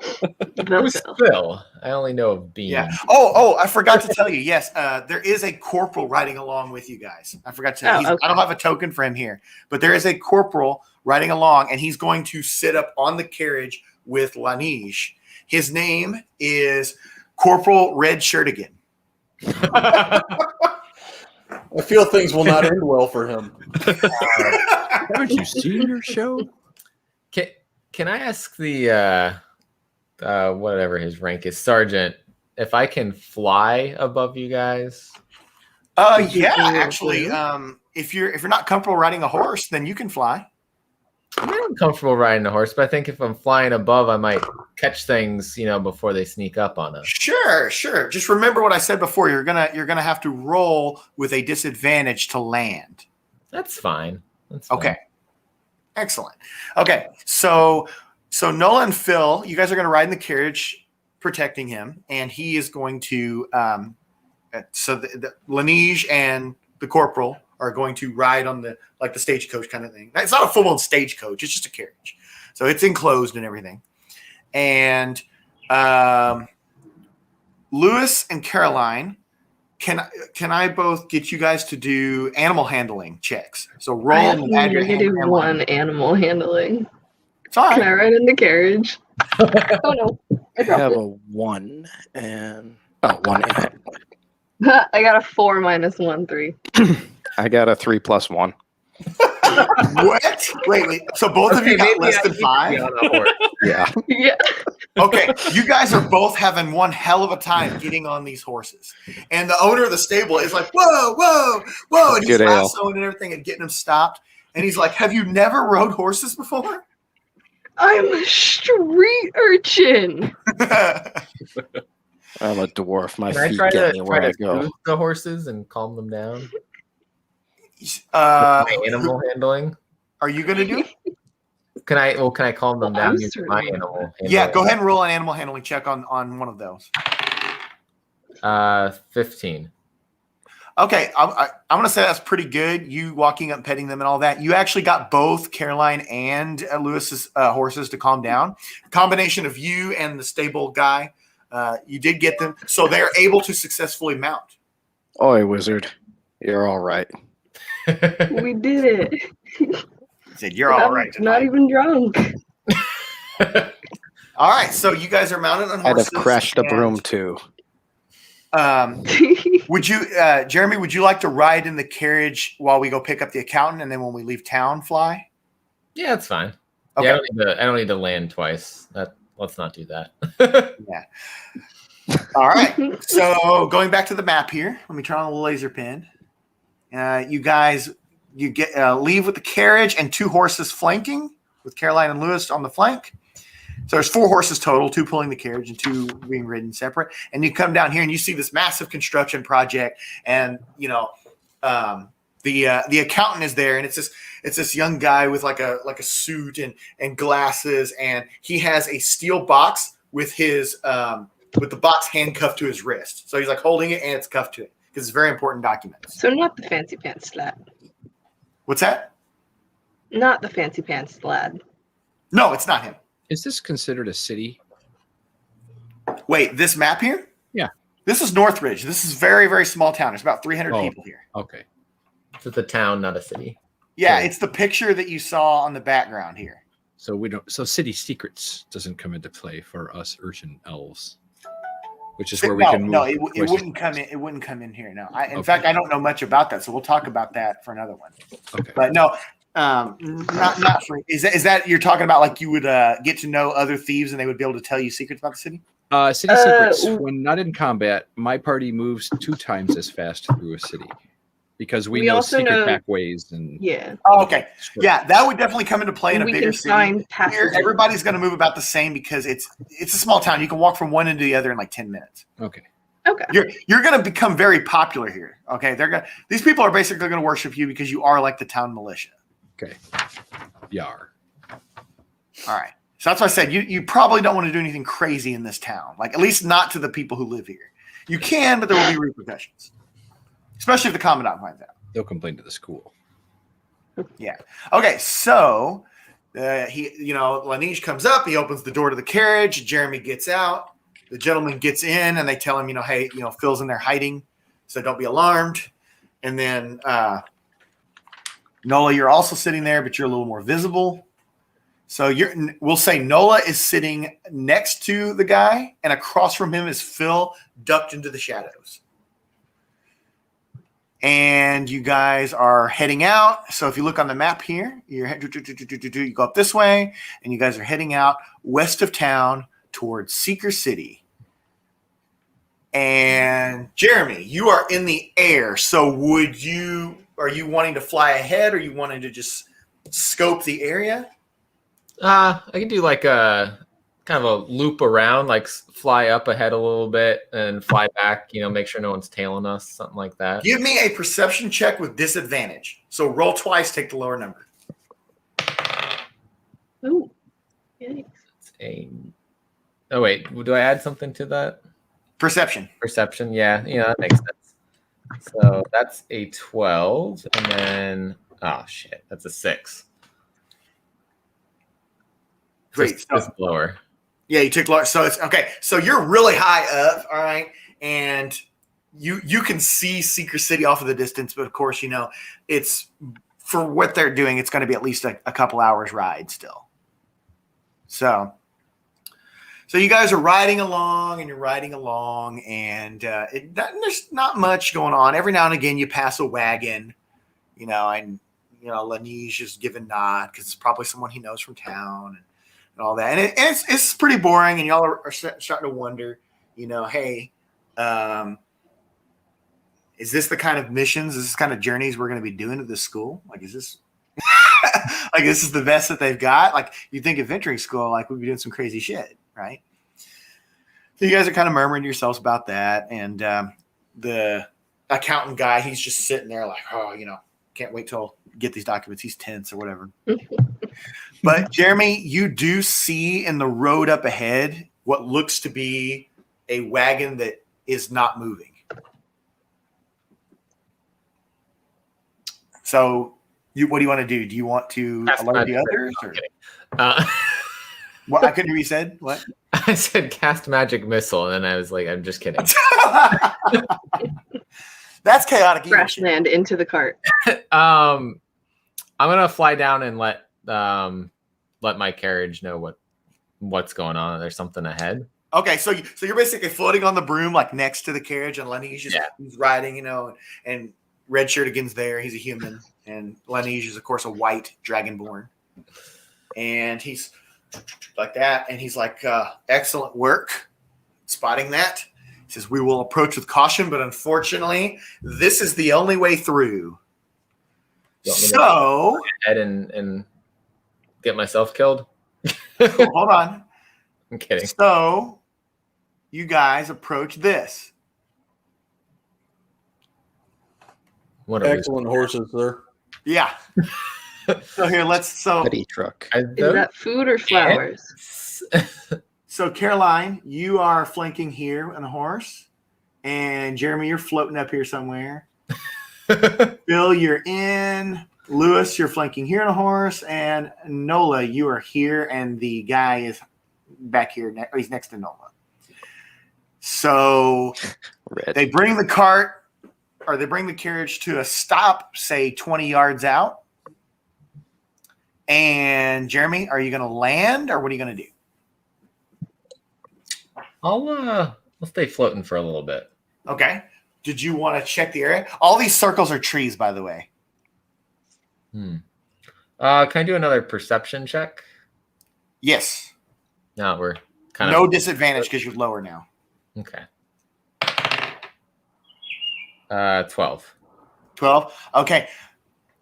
So you don't see any sign of where the horses that were pulling this cart went or the people, but you do notice that they're missing. You don't see them like off to the side of the road or anything like that. And the further you go either direction, the denser the woods get. But right here, there's just these trees. So is that carriage actually that color? So that's that is fruit. Oh. Has our cart stopped? Yes, you stopped 20 yards away from it because Jeremy warned to approach with caution. Can I do a perception check on the ground? See if anything looks off, or like if the cart's broken? 16. Are you going to go check the cart, though? Because you have to be near it to do that. I will get halfway between our cart and that cart, or as Okay, close move as I yourself where can you wanna without be. getting too close. This sounds like I'm asking for trouble. Like, All right. Yeah. there-ish. Yeah, there you go. Okay, so you're still on the horse, right? You have to let me know when you dismount. Yes, I am still on the horse, so I can run away fast. Okay. So this is broad daylight again, and it's very, very quiet. Now that you come to a stop, you just hear the sounds of the horses puttering, and you just hear tweeting of birds in the woods. It's very, very quiet. Oh, like that. That's it? That's all I get? The cart's fine. It's not broken or anything. There's no horses. The cart is intact, but you'd have to examine it closer to see anything more than what you can see from there. I suggest we take out a wheel. Take out a wheel of the cart? Mm-hmm. Okay. You can let the others know that. I'm going to tell someone in the carriage quietly, tell them to take out a wheel. You could thieves cant it to Caroline. Yeah, we have thieves can't. Can she hear me? I don't want to expose my position. Okay. Good idea. So you just say that to Nola and the accountant? Yeah. What if he starts like tapping it like on the cart in like Morse code? Sure. Lewis, did you just jump in on here? I did, sir. That's awesome. You figured it out. Your bat. Yay. So that's a good time to go to Lewis. I had some wizardry help. So Lewis, what are you going to do? Laneige is basically saying. All right. Huh? Oh, what is Laneige saying? Oh, Laneige is basically saying everyone proceed with caution, but I'll stay I will run here right on the up to it horse. to check if anyone's driving it. It's a tarp. Yeah, Move yourself. Can I reach Jeremy in already and identified. Jeremy already identified. There's no horses, no people. It's just a cart. It's not a carriage like you guys. Okay. You would see a person like laying there. So you Can went I over do an here. Arcana check? I'll walk around the cart. So you dismounted. Are you on? No, I'll stay on the horse. Is there someone under the cart? Okay. What do you? So is that really how close you are to it? Or under the fruit in the cart? Yeah. I'm a barbarian. I throw caution to the wind. So just go ahead and roll a dexterity saving throw. What? Hopefully not yet. So Lewis, are you gonna look underneath the cart because you can't see it from your horse? Damn it. Did we already looked under the tarp? Like we know there's just fruit? There's no tarp. There's no It's tarp. literally He means a under the cart cart. with fruit stacked up. Okay. Then I'll look under the cart. Okay, you're gonna have to dismount to do that. Okay. Okay. So Barbarian you look under being on you look under the cart. Yep. Okay. Go give me a perception check.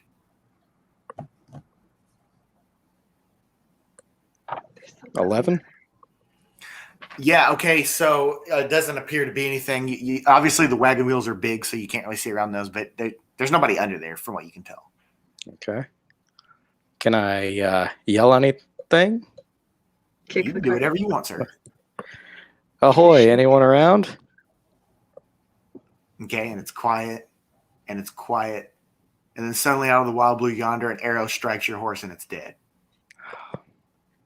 Shit. Lewis. Well, I will. Do I know what direction the arrow came from? I want everybody to do rolls for initiative. Dun, dun, dun, dun, dun, dun. We have a 2. 16. 17. 14. 16, Phil? Mm-hmm. 17. 17, okay. I got 16. Okay. 14. Noah? 19. Jeremy? Damn, son. 14. All right, so Nola gets to go first. Am I gonna die? Have we gotten to that already? Some people's going to die. We're either going to level Listen, up nobody's. or we're going to die. Nola? I mean, Your yeah. first turn. I'm more concerned with keeping the guy in the cart safe, so I'm going to just hold an action until something else makes me do something else. Okay, that's a pretty good choice. So it will default to Phil then. I want to do the same thing, and I'm going to whisper to the guy, get ready to hand me your documents if you trust me with them, if they come after you.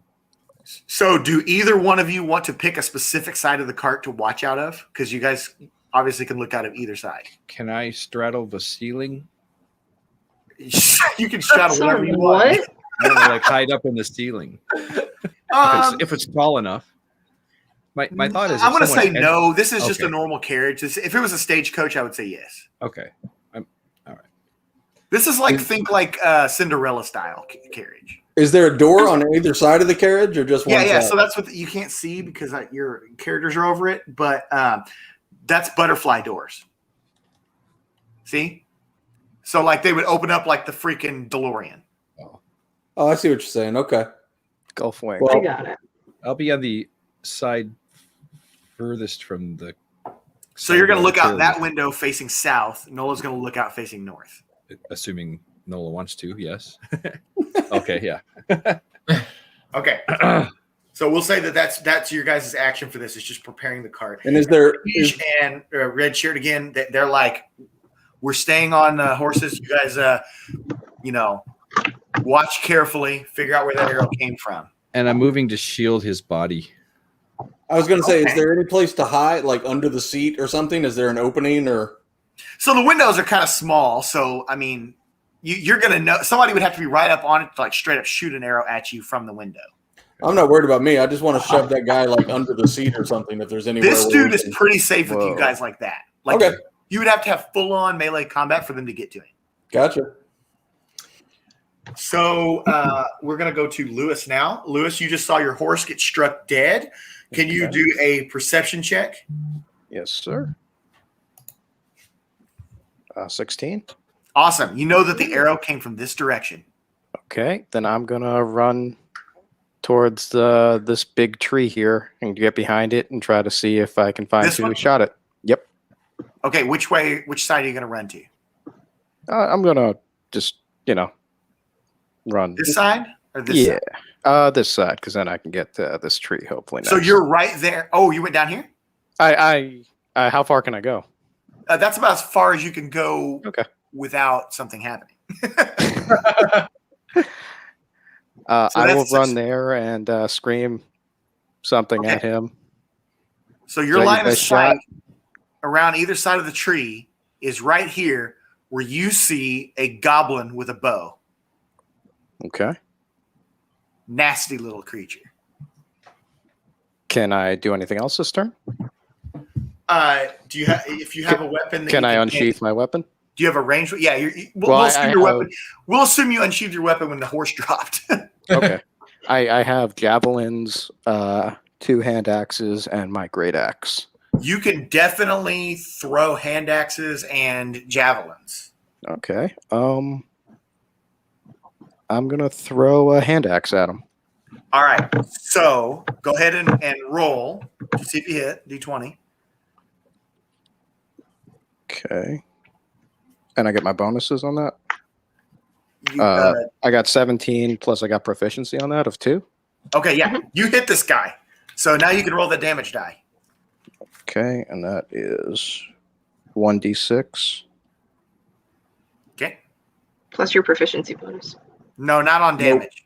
Not on. Okay, I got a No, 4. you only roll that on your attack. To hit. All mine say plus. Oh well, I guess that's fair. Plus your dexterity. I got a 4. No, 4? no. Okay. Yeah, no additional stuff on that. No. It says okay. I don't He get a should plus 1 on that. He should get his dex bonus on a ranged attack. Yeah, I think I get a plus 1. Okay. So 5. If it's like I said, I can't see your thing, so it should say that. So I don't know. I'm going to Oh, trust sorry. everybody to know their shit. So it was 5 total. Yeah. Okay, you just hit this little goblin straight up, on the shoulder, but not where the shoulder meets the chest, and he's like, ah, and he just falls back. He's not dead, but he's on the ground. He's fucked up. Is that the technical term? Yeah, that's a medical term. All right, so now we're going over to. So everyone else is startled by this, but we're going to go over to Jeremy now, who's still floating up above like he's Harry Potter. So I've probably seen all this, right? Yeah, so you don't see the goblin. because Right, he's at the edge of the density of the woods. You just saw Lewis run over and throw an axe. So I'm gonna fly over, closer towards where Lewis was. Okay, if you're really close to Lewis, but just above him, you can see the goblin on the ground. Can I cast Firebolt? It's a cantrip. Firebolt? Yeah. Go ahead. I'm gonna set the forest on fire. Okay. So did we decide, or are we going to wait till after to look this like? Because Nola's saying spells, or are we going to roll 10 or higher? I'm going to leave that as your character. Well, this one just needs the verbal and the semantic. Okay. So assuming nothing is stopping you from saying the spell, then you can use it. If my idea is, especially for a cantrip, you kind of got to give him a cantrip. That's the whole point of the cantrip. Yeah, if you want to try and institute some sort of difficulty on leveling spells, I think that makes perfect sense. Okay, I'm not going to do it with cantrip. I'll do it on leveling spells, though. Okay, so I got to roll a d10 for the damage. Okay, roll that d10. It is an 8. You just annihilated this goblin. He's incinerated, and Lewis, that axe is going to be hot when you go pick it up.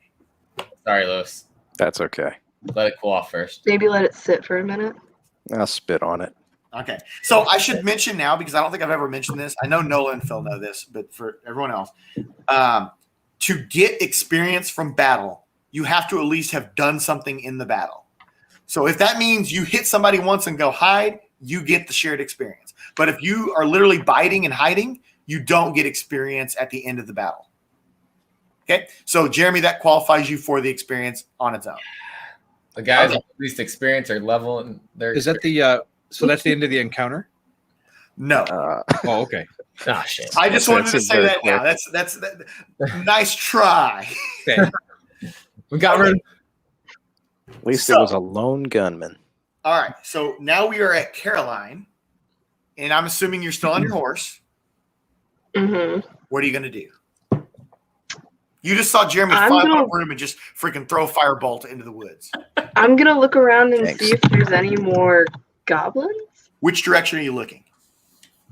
The direction that the cart is in. Like towards, I guess that's the right. Yeah. So from your vantage point, you can't really see over. You just see a pile of fruit. No. So you can move if you want. Yeah.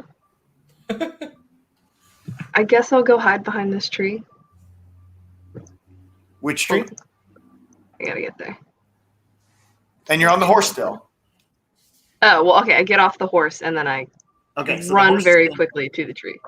The horse is probably going to die now, isn't it? So you're over there. All right. Okay. So everything's quiet for a moment. And then all of a sudden, the people that are in the cart feel a shake. And there are 2 goblins climbing up the rear of the cart, like to get on top. No. Everyone's aware of this, by the way, because you can hear the cart back there shaking. Is it still my turn? Yeah, because all you did was move, so you can take an action. Can I aim and shoot an arrow at... Can I see the goblins? Like, do I see them climbing? You can see, like, the tops of their heads and their arms, like, coming over the cart. Cool. I'm going to shoot an arrow at the goblin closest to the side that Phil's on. Excellent. And that won't that won't endanger Phil or Laneige. Okay? Just like I got, a 19 plus 6, so 25. So that hits. That absolutely hits. And then I do a d6. Ooh, and I got a 6. And then I also have 4 dex, so 10. You just broke a goblin's head in half. Literally, he's climbing over. Damn right I did. And you just see the head just Damn right I split, did. and it just falls limp off the side. And the other goblin goes, ah! I got one. Okay. So now we're going over to Nola. Am I aware that the goblins are crawling? I know the thing is shaking, but do I know that it's because a goblin is climbing up the back? From the noise, and the shaking, you've put it together that these are goblins trying to get into the cart. You just can't see them because they're not in view of the windows. All right. And I just shouted, I got one. I turn to Phil and I say, keep an eye on the accountant. And I pop open the door on my side. Okay. And then am I somewhere where I can get to the goblin at this point? You see the side here. Let me show you with the laser pen. You can see the side of the goblin here as it like jerks itself back to react to the one that she just killed. So like you see his side right there. He's climbing up the back of it, but you see like the edge of it. All right. So I'm assuming that there's a little bit of a roof right there. Roof? Well, there's like something to climb up on, right? Yeah, this is a carriage. Yeah, that's what I'm saying. So yeah. I'll climb up on the top, and if I can, I'll swing, and if not, I'll wait. All right, I need you to do an acrobatics check on that because you're a freaking dwarf. I'm not trying to somersault up there. Well, you still got to get up there. Yeah, I know. I'm just messing with you. Gotta get up there and do a handstand. You got that upper body strength, though, man. 11. Kick him in the face. 11. I'll say you do it, but it's not exactly in a timely fashion. You're getting up there, but the goblin is now about up there with you too. So you and the goblin are basically standing on the roof. Fair enough. Okay. Can I swing? I will still do that action since your only movement was climbing, basically. Nice. Well, then I will make an attack. Okay. And I shall. Oh, hidden. What is that? That's 15. Nice. Okay. That hits. All right. Then we will switch to 1d8. Gotta find a better box. That's a whopping 3. 3? Okay. All right. So he's injured, but it ain't looking, too great. So the goblin is now going to make an attack on you. Fair enough. Okay.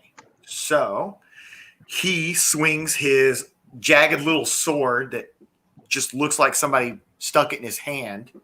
He didn't fashion this thing. And he rolls an 11. Clanks heavily into my shield. Okay. So, yeah, no damage then. None. All right. Now we're at Phil, who just watched this shit go down from his point of view. So there were 2 goblins on the carriage. Thalia killed one. Alan is dealing with the other. Correct? Yes. Correct. I'd like to do a perception check to the north. Okay. You're going to look out the window that Nola just went out of? Or Yeah. Okay. Perception check to the north. Go ahead.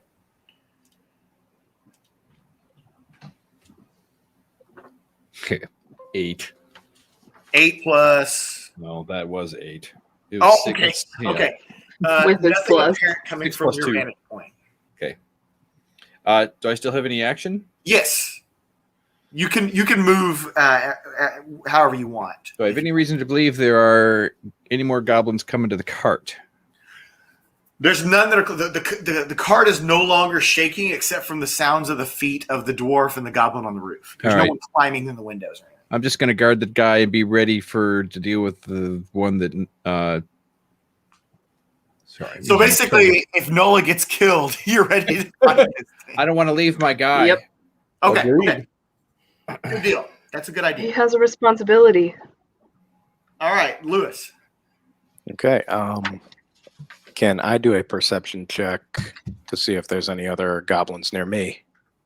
I'll do it I guess towards the direction where the other one was. Yeah, go ahead. 15. There's no apparent danger in that direction. Okay, then I will. I'll start moving back towards the cart, since Toward the cart or the carriage? towards the carriage. Okay, you can go as far as maybe 2 steps past Caroline. That's about as far as you'll be able to get on this turn. Okay. Well, all right. In that case, I'll get over towards where she is. Okay. You go ahead and move your piece there. Okay, that's where you want to be? Something like that. Okay, good. All right. So that ends your Can we see that Nola is struggling on the roof? Or Yeah, you guys are watching this like point blank, straight up. okay, but we're too So, far away to interact in any way, right? Well, you are. The best you could do would be throw a hand axe, and you're probably going to hit Red Shirt again over there. So what is Red Shirt again doing over there? So okay, Jeremy, we're gonna do your turn, and then we're gonna get to that. Okay. I'm further away. I'm kind of this whole thing of fruit doesn't make sense to me. So while they're over there, I want to investigate the fruit. Okay. So you're just gonna investigate the cart in general and the fruit? Yeah, just kind of see, why are there, all these goblins are coming from all around, and I didn't see the people earlier. Okay. Roll for investigation. If they're hiding in there.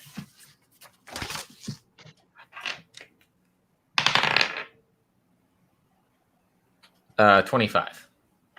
Oh, okay, awesome. So you're looking around. It just seems like normal fruit, but on the opposite side of the cart, facing north, you do see where an arrow struck the cart and was intentionally broken off, possibly to hide the fact that the cart was attacked. Okay. Bless you.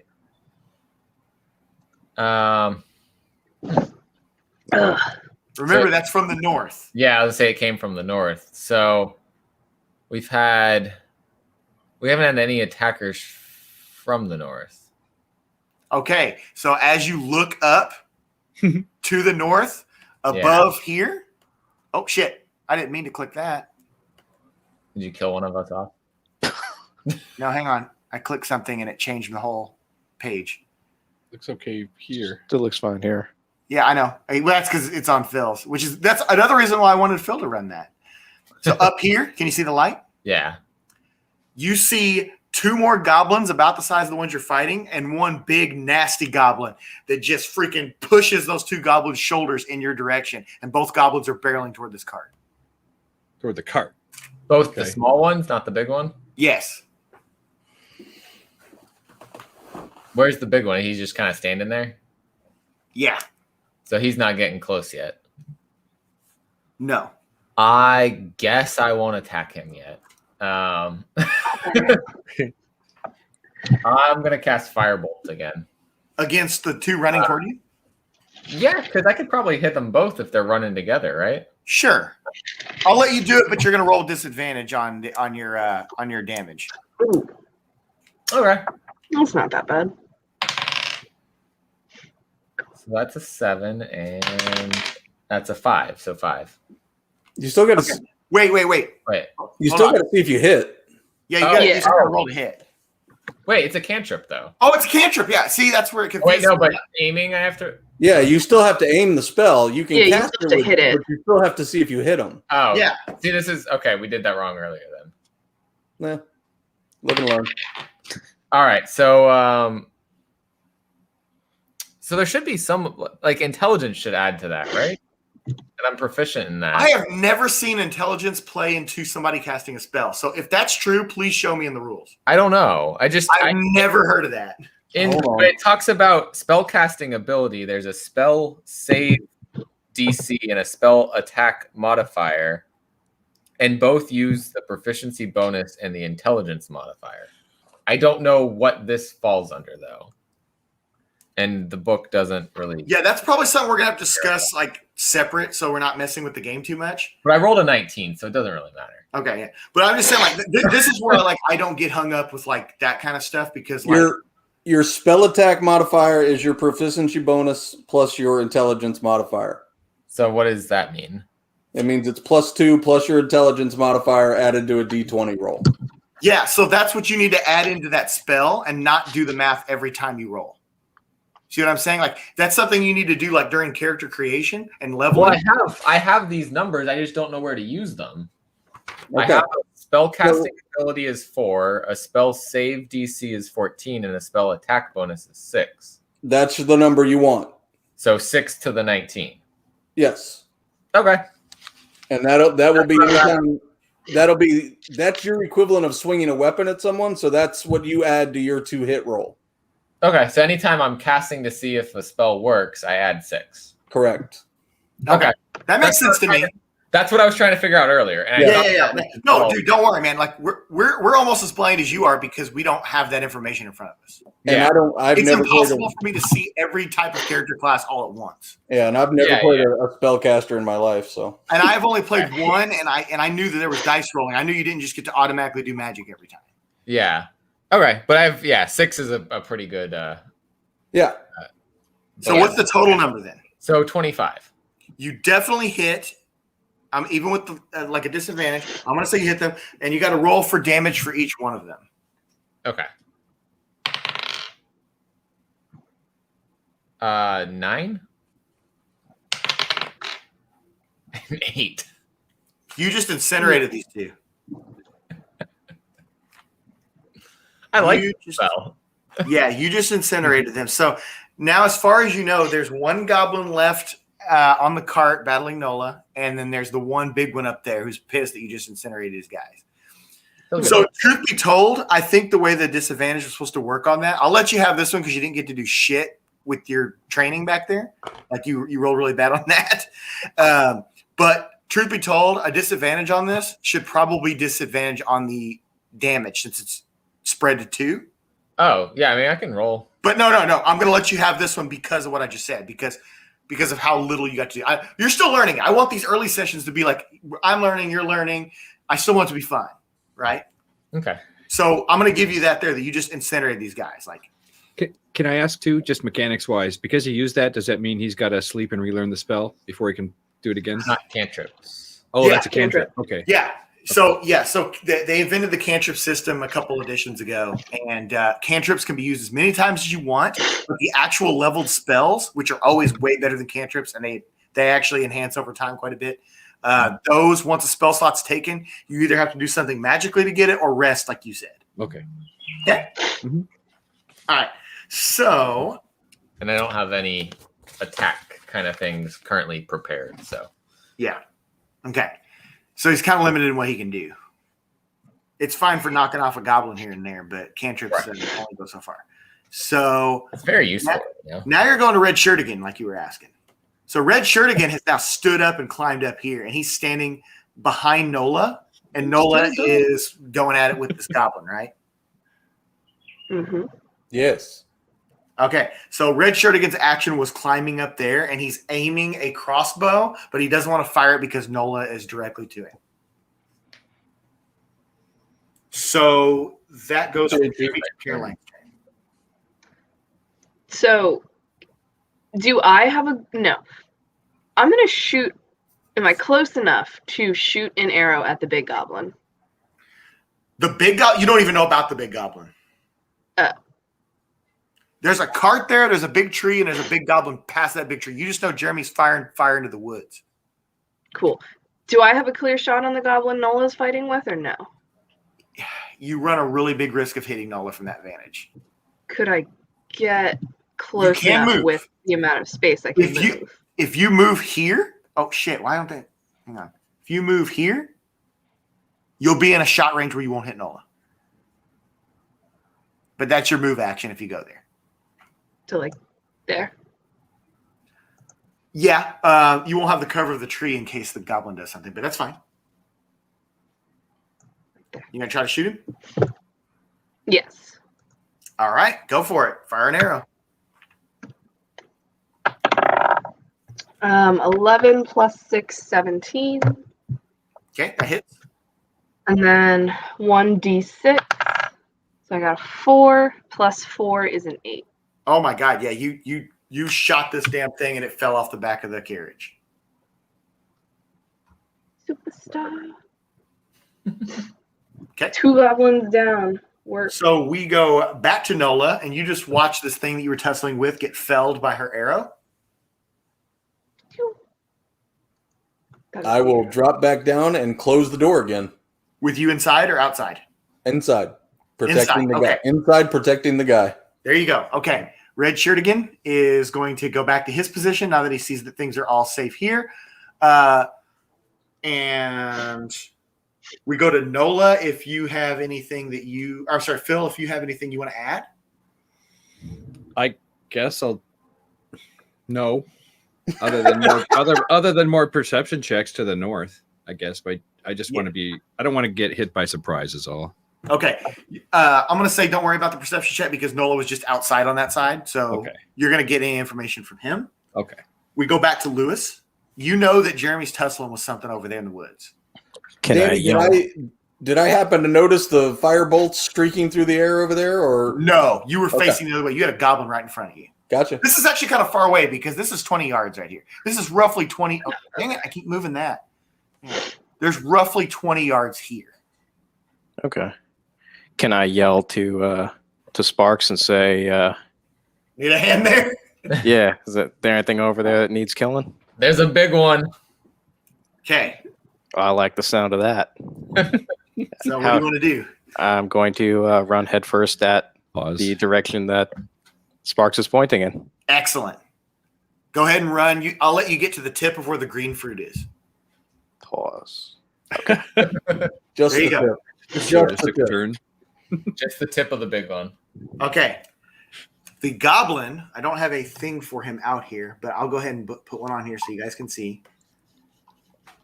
That's the goblin. He is coming around this tree now. Where is he? Okay. It just took a second. He's a big goblin. He's like double the size of those others. You see the size of the tree? No. That's a big tree right there. That's like an oak tree. I don't know. He's a big goblin. Is it my turn? What's he wearing? Yeah. So Lewis, that's all. That's all you were able to do is basically move up there, and then that thing came. Okay. Jeremy, it is now your turn. I mean, you know what I'm gonna do. I'm gonna cast some more fire bolts at him. Okay. Because I don't like the looks of this guy. Okay. He's making me a little upset, and but not upset enough to do well. 3 plus my 6 is 9. So that's a fail. Yeah. And here's the thing. This goblin here has the ability to do a multi-attack with javelins to you. He's chucking two javelins at Jeremy. And Jeremy does.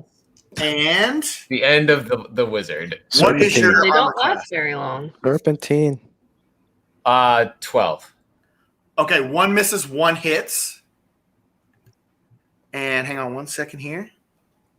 And I lose all my hit points. Oh, you take 7 damage. Whew, I got 1 hit point left. Okay, so you're still alive. I would do something about that very quickly to make sure that stays the same. I'm gonna fly away. So okay. So now we are at Caroline now. You're sitting there pretty confident and happy that you just felled a How close how far can I move? Can I move? Is that too far? That's about where you can get to. But you're not you don't really see the goblin. You know the goblin's over there because you can kind of see his feet and kind of see his ears sticking up, but you can't. Doesn't matter. I'm gonna shoot an arrow blindly in the direction of the goblin's body. Okay, I will let you do it with disadvantage, but you won't hurt them guys. See what I'm saying? What do you mean? So you can you can roll 2 and then take the lower number. Okay. But you're not running the risk of hitting Lewis or anything. So a 13. Okay. And a 5. Ha. That's a 5. Oh wait, That arrow plus just 6. landed It's off an the 11. grass. It's an 11 plus 6. Wait, what? Plus 6. She forgot her Because deck. I'm shooting with my short bow, so I have attack bonus of plus 6. So what is it's the an total? 11. Yeah, you don't have to tell me the whole number every time. You just tell me the total. Oh. Because that confuses me. I'm like, wait, what? Why are there 2 numbers? Well, I forgot about the attack bonus. For a Okay, second. yeah. So the arrow just lands in the grass somewhere. Oh, I tried. Right. Can I yell? There's a giant goblin. Yeah. Nobody has notified the 2 very large, very well trained human beings on the cart. So I'm going to yell. The dragon. Who's the large, well-trained human being? Shooting fire. I'm like, I gotta use my the dragonborn Okay, he's not a human being. and red shirt again. Oh. No. Yeah. beings Okay. in So general. you yelled that, And that did the trick because they seen Lewis run over there, although Lewis didn't do anything, and they see the javelins getting thrown at Jeremy. They see that. They see you screaming. Lanisia's like, I'm not letting a student die on my watch. Boom, boom, boom, boom. And Red Shirt again, also boom, boom, boom. That's as far as they make it. And we are back to Nola. I'm back inside the thing. I hadn't moved myself. So can I see what's going on out there at all? Did they hear me? You just heard the guys get off the carriage and take off running. All right, and I will stay right here. Okay. I will continue guarding the guy. Phil, I assume the same for you. I guess Papa so. soda. And you're saying I don't need to worry about perception checks? This is our only guy we got to reroute over there? Yeah, as long as he's safe. Okay. Yeah, I'll just stay Okay, put. that's a perfectly fine choice there. So we are back to Lewis, you're within Kill. feet of this damn thing. Oh, I'm running right at him with my great axe. Fuck this dude up. Yeah. Go ahead. Yeah, Sup, there you go. buddy? Move you right up on him. He's not worried about Jeremy anymore. He's worried about you. Well, what's up, baby? Okay. The half man. So that I had. So I'm going to swing at him with my great axe. Okay. So first I roll to see if I hit him. Mm-hmm. Plus, you add an attack Yeah. bonus if you're proficient. Yeah. I am. So I got a 16 With the attack bonus, with the attack bonus. Yeah. you do not hit. Ooh. Oh, what is he at? 17, 18? He's pretty What's he high. wearing? He's a boss. How's he armored? Whoops. Well, you are close, son. Yeah. Well, it's been fun. All right. So then this defaults over to Jeremy, who just watched him walk up and swing and miss. And But he's not Another looking at you. fireball? Shit. He's So not Jeremy, let me looking just at tell you right now, you can cast something and then go use your action to go run away and hide. I would advise that. I'm gonna do that. I'm gonna do another try at firebolt, and then I'm getting on my firebolt and getting out of there. Roll with disadvantage because Lewis is right there. Uh-oh. Just tell him to duck. Well, it doesn't get both. Did you both just roll 2 crit failures? No, both rolls were terrible. 3 plus 6, so 9. Roll damage for Lewis. That's Still the D10. That's funny. Yes. Making him roll damage. But wait, Lewis is only so many feet tall, right? Lewis, how tall are you? Nah, hang on. There's a goblin right there. He's the same height. 5'2". But I'm he's a looking right big here. The daddy goblin. goblin. Let's see. It doesn't. I even rolled say. an 8. You rolled an 8. Lewis takes 8 damage. Shit. What? He just got scorched over the back of his shoulders. He has armor though, right? Yeah. It heated up the armor. Okay, but wait, you didn't answer my question. How tall is the big daddy goblin? He's about the same size as Lewis. Damn it. Okay. He's So we I just go. sealed your fate there, Lewis. Oh, I'm Jeremy, sorry. were you going to move? That Though? happens. I'm so Oh, yeah, you gotta I'm move. so embarrassed by what I just did. I'm flying I'm flying You're this drunk. way. Hey, J2. Okay. All right. So we are to Caroline. Okay, so I'm gonna move here. Well, Okay, I'll how let you move can I? Or can I get even better? and No, like if more you're inside? there, it's a diagonal shot. You're not going to hit Lewis. Okay, cool. So I'm gonna move there, so I have advantage, I guess, or non-disadvantage. Okay. And I'm gonna shoot another arrow. All right. And where did you see? Hopefully, it hits. 20. Yeah. All right. With natural 20. Yeah. Okay, Straight natural 20 do Okay, double 20. damage. Okay, so roll d6 twice. So roll 1d6 plus 4. I got a 6 plus 4 is 10 for the first roll. Oh my god. And then the second is a 4 plus 4 is 8 for the second roll. So 18 total. Oh, Nice. Do okay, this is something, everyone awesome. else. So you fired this thing. Don't Lewis have is to. standing there like, oh shit. And then the arrow comes out of nowhere and goes straight through this goblin's neck. And he's holding his neck. He's still alive, but he's like, and he's leaned up against the tree, trying to keep Lewis himself does standing. this, Nice. Okay. Oh my god. So Just anyone do anything. I'd like to sing a Phil Collins song. so Lanige runs over here. We don't That's have as a far as bard. he gets. Red shirt again, over here flanking the tree.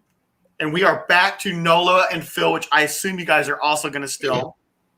Until I'm told we're safe, I continue to guard the guy. Excellent. Excellent. Because 20 more goblins just showed up. No. Excellent. Okay. You swarm. So this puts the ball back into Lewis's court. Okay. I'm going to swing my axe at him again. Go for it, man. How much health do you have, man? I have 7 left, but I had Oh, 15. damn. You're a tank. Yeah. Damn. Okay. I didn't do as much damage to you as I thought. All right. Okay. I got 19. Lewis, don't forget. You and I both have the worst hit You roll 19, you hit. Yeah. Don't Okay. forget you can rage, Yay. Oh, that's right. which will add +2 to your damage rolls. Nice. Well, I think already you'd got be a good raging. roll, so Yeah. I assume I'd have to re-roll if I did. You just need to roll the damage. You hit it. Yeah, damage will Okay. get +2, and then you can de-rage as soon as you're done. I wouldn't even worry about it. You want to stay in the rage. You wanna This stay dude in the is rage? really, really Yeah. almost dead. Okay. Rage. So I roll 1d12. I got a 9 plus 6 He's dead. for 15. Nice. You finish separating that head from that neck that Caroline just damaged. Separation anxiety. Round And five. thus concludes that combat. All threats are gone. Whoop. Yay! Can we loot them? You can. It's safe to come out. Yeah, did you not see the meme I sent you? Can I guys? grab some? Yeah. So He's here's already the dead. thing. Wait, I want to pick up all my arrows. Okay, I'll say that you're going around doing that. Jeremy, what are you doing? I'm gonna grab some fruit from the fruit cart. Okay. So Lanish says, "Who's injured? Who's injured?" Me. It's just a scratch. So Oh, Lewis and Dad. Jeremy are the only ones injured. Nola, you didn't take any damage. No. No, because I shot the goblin before it could hit him. I got Okay. lit on fire. So there is a healing potion for both Jeremy and for Lewis. You guys are back to full health. Boom. Oh. Thank you, Huzzah. sir. Yes. All right. Okay. That was Caroline got her low on there. arrows. Lewis, you wanted to loot the body, Yeah. right? Okay. So go ahead and give me an investigation roll. Okay. Oops, I didn't mean to move you. Moving red shirt again here. 18. Okay, excellent. All right, so you do find out the guy still has 3 more javelins on him, and he has a scimitar. Nice. Maybe that's you. Dopeness. Nice. Grabbing that stuff. Okay, but here's the Or at thing. least How I'm many grabbing the weapons 8. do you have? I have 1 hand axe. 2 Did you javelins. want to retrieve your hand axe? Yeah. So here's the thing. You can take a weapon or 2 here, Okay. but What's if the you max? the best thing there is a scimitar, but it isn't any better than the scimitars you can find back at the school. I got the axe. Anyway. Proposition. I would take. Can we javelins. take the extra weapons, put them on the cart, and sell them when we get to what the town that we're going to, Secret City? You could actually, yeah, Let's do that. you could. I Okay, need to Squad think deep, into get some the money. elves. so I'll tell you this: the other weapons the goblins have, their bows and their little jagged swords, they're not worth shit. They're you could Can sell I it for get their scrap. arrows? You might get a couple pieces of silver for all of it. Do their I get heads their count arrows, too? for anything? What? Can we grab their heads or something? You can, but I don't think people in Secret City would appreciate you bringing them. Can we hook You the can. fruit cart up to our cart and bring that into city and sell Well, it? that's interesting. It is still intact and it's doing well. I see no reason why. We have 2 extra horses with Lewis and I's. Oh, Mine's okay, dead. yeah. Well, Lewis is Scars dead. and I. You only have one. So this was okay. yeah, mine's excellent. dead. Oh So yeah. This is Well, a, I have a horse that I didn't kill. so this is a one horse cart. So Hey. Yeah. And I Where's need a the ride owner on of the something. cart? So Yeah. Yeah, you can hop on the cart. Or you could want to hop on my investigate broom. the surrounding woods, Oh. Phil? Yes, I would like to. Phil, Yeah. go ahead. Give me a perception check. You're doing all this while they're kind of gathering everything. can we grab all the weapons and throw them on the cart? Yeah, I'm going to assume you're doing that while I'm waiting for Phil. And if so, should we put that in our inventory or is that No, like a no, group no, no, no, inventory? no. That's like a group. Yeah. It's a group inventory. No, I just said with- no. He'll tell us that how much knows. it's worth at the end. Okay. 9. When we hawk it. You rolled a 9? Mm-hmm. You didn't really find anything. Yeah. My Oh. rolls are crap tonight. Okay, But I did go. so Caroline, will you give me an animal handling roll? No. No. 15 minus 1, 14. Okay, excellent. So you didn't have much trouble here. You're getting used to the horse now, and you got him all strapped up to this cart. The accountant, now that he's popped his head up, he does realize that this cart is a trader with the fruit for the company he works for. Hey. So he knows where this cart going to. No one knows what happened to the delivery driver. So Can I roll another investigation check and see if he's dead somewhere? you could do a perception check like Phil just did. Okay, let's see it. Maybe there's a secret body. That's a 7. That's not going anywhere. No. Wait. He's not Plus to be 1, found. 8. Ooh. No. Okay, So so much you guys better. got everything gathered that you wanted. I'm going to dole out some experience here for you. So let's see here. Get my calculator. All right, we got to do a little math. Yikes. So there are 5 of you, but Phil, you did not engage in combat at all. But don't worry, you're not going to walk away empty-handed from this. But you're not going to get experience with the group for killing these things.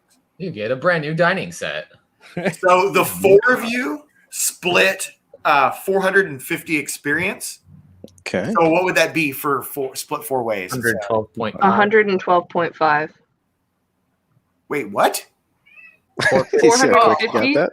divided Okay, by 4 4. is 112.5. So you each get 113. Okay. Where'd my pencil go? So you each get 100, except for Phil. But you're not walking away empty-handed. Phil and Nola, Lovely parting gifts. I'm going to do something that I have never done anytime I've ever DM'd, but you guys definitely earned this. You guys both get 1 inspiration point for playing your character so well and staying with that task and doing everything you could to keep the accountant protected. You didn't try to rob him. You didn't kill him like a murder hobo. You didn't run off and fight. You did your job. I almost thought about stealing his papers. It's in your nature. You were gonna if he died. Yeah, well, Lots of things like Caroline didn't do the thing she was saying, but she'd be playing so outside of her character. If she had done that crap, then I would have punished her in game. But this is the opposite. This is getting so let's go ahead and we'll get rid of this map here. And actually, we're gonna go ahead and hang on a second. To the Oh my town. bad. So we're doing the school map right now, but I'm gonna turn the camera back on so I can actually see you guys. Hey, J2 Ramirez, what's happening, man? Glad you popped in.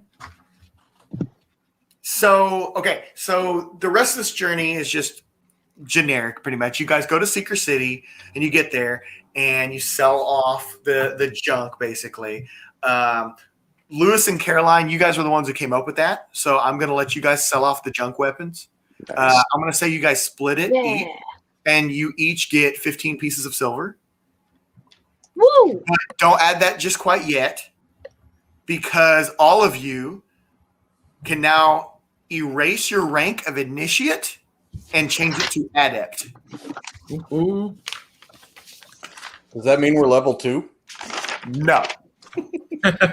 I'm becoming adept at erasing. Well, actually, most of you should have gotten level 2 from that experience. How do we know when we? There's an experience Yeah. level chart. Well, you should be tracking that. I believe level 2 is 300 experience, isn't it? Yep. Ooh, I made it. So, well, yeah, that's not something you want to do right now. We'll do that at a separate time. But let's go ahead and get everybody's done. So everybody has changed from initiate to adept. Yes. Okay. You are now all on the stipend system, and the school is going to give you 80 pieces of silver every month. So everyone gets 80 silver except for Caroline and Lewis. You guys get, was that, what did I say, 30, right? Or 15 because you guys are split. 15 each. So you each have 95 silver. There's a place for money in the bottom center. Yeah. You It's the second one. It says SP. Yeah. So you two have 95 silver. Everyone else has 80 silver. No reward for bringing that cart back. Oh, that is interesting that you brought that up. Okay. So that is not something I considered. That was a very excellent. You guys do get total kudos for that. So I am going to say that for doing that, then you each get rewarded with 5 pieces of silver. Yay! So that'll That's put all you from 100. 200 and them to 85. Sweet.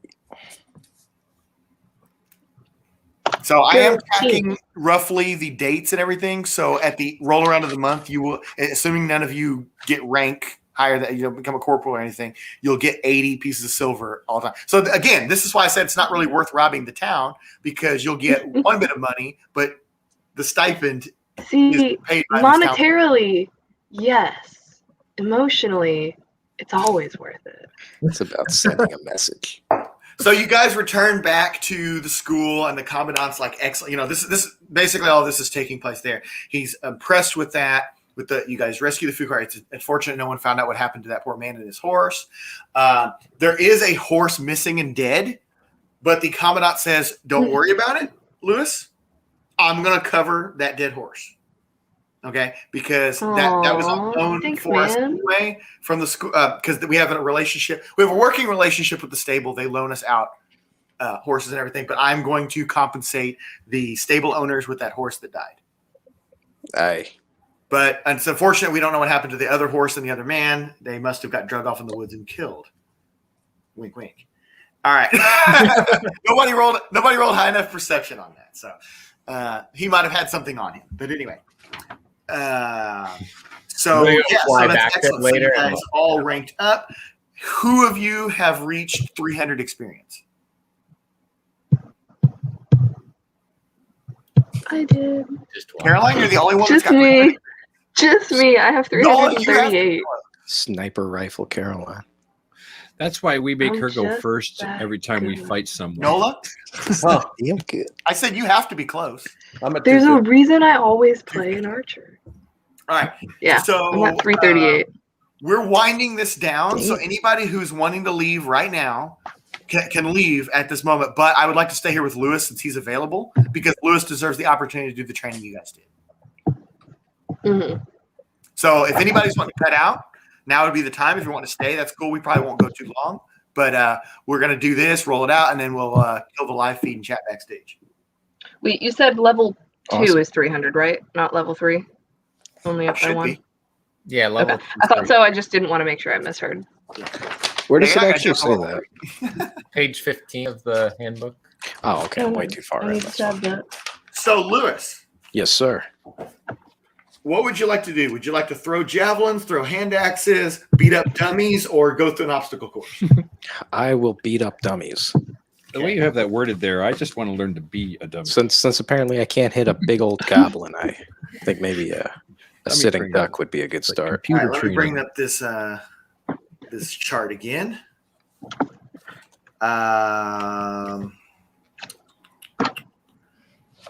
Okay, so I would like you to do 3 attack rolls. Okay. Goes the weasel. Isn't it? Right. I got an 18, a 3, and a 10. Okay, so you get. Ooh. That's without any modifiers, right? Yeah. Okay.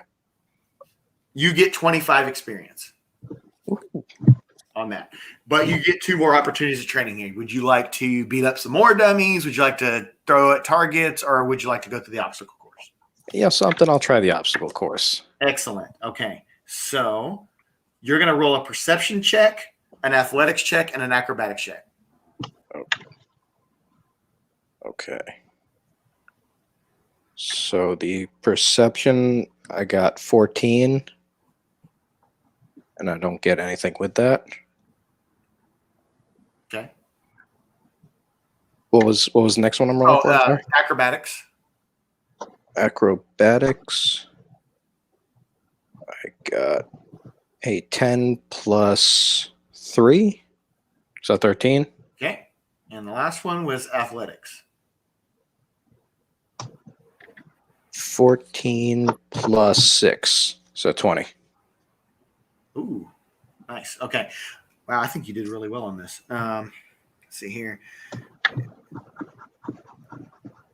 Oh, yeah, you actually did really well on this. Yeah, my acrobatics and athletics both get big bonuses. What?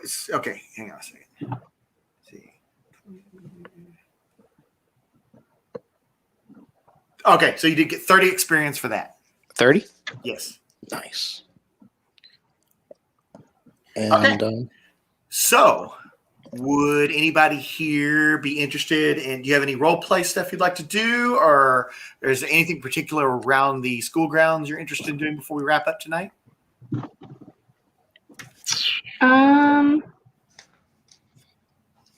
are all of our weapons in good shape? Like they don't need to be okay. Yeah, nothing back there would have messed it up. That one hand axe that you retrieved was a little hot when you picked it up. That was it. I'm gonna go see if my roommate wants to get some dinner, because I haven't seen her all day. Okay, that's excellent. All right, so roll persuasion. Sup, Miriam?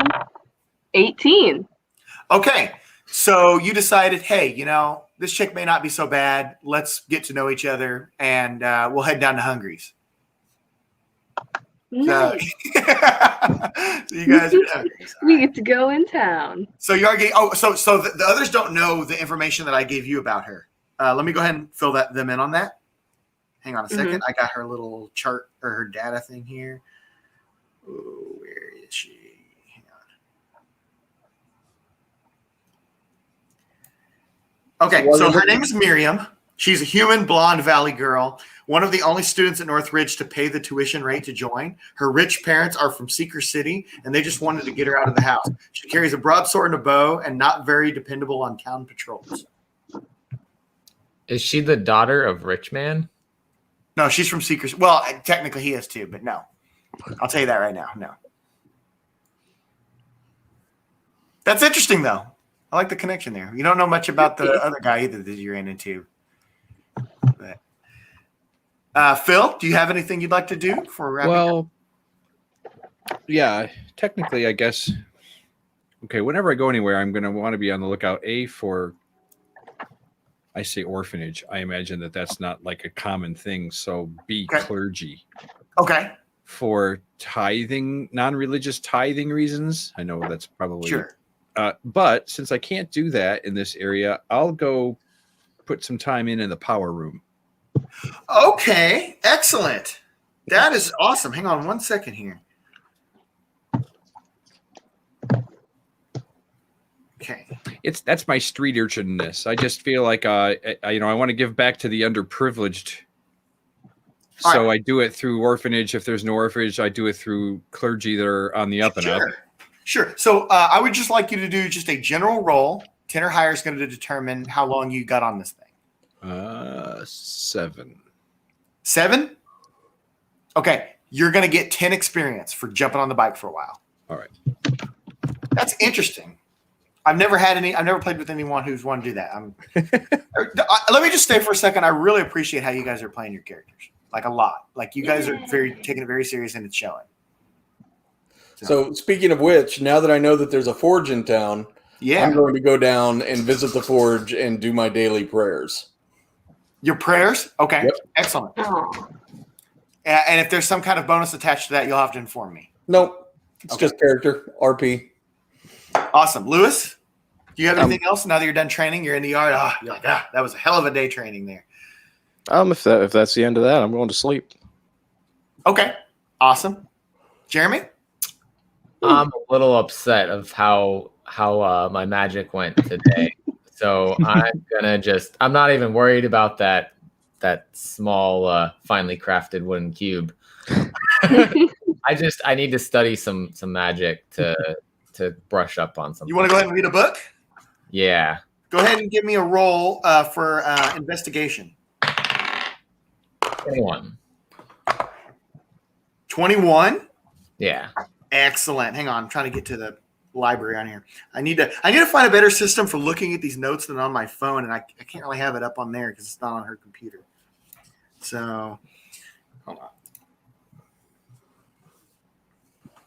All right. 21. Oh, okay. There's a couple options here.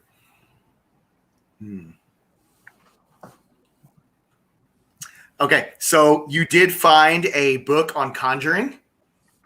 It is a general book on conjuring. So this is going to give you...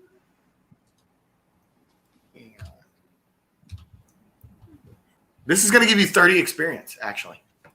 Nice. Cool. Awesome.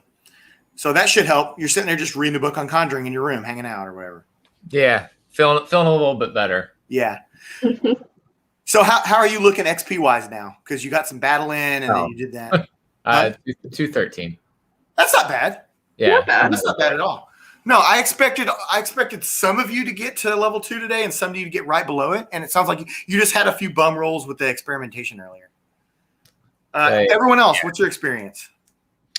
220. 293. 338. Noah? 250. Okay, yeah. So you guys will all be level level 2 at the end of next session. Mm-hmm. So with that said, we're going to drop it right now. I appreciate everyone that hung out, however many of you are left. I understand that we ran into another show here, and there's probably people going to that, and there were a lot of people popping in and out. For those watching this, go check out Wes's show. I'm going to catch the rewind from start to finish, so I'm not really going to jump in on that tonight, but Wes is also doing a session 0 tonight. So Wes from Power Pack? Yes. The Power Pack. Yes, and Sean Miller. The only reason why Sean Miller left the chat was he's in their campaign. Okay. Oh yeah, they're doing their. We will be doing crossovers with them in the future, Yeah. or at least a crossover. So with that said, I'm That'll going be to drop, and everybody, thanks for watching. Bye.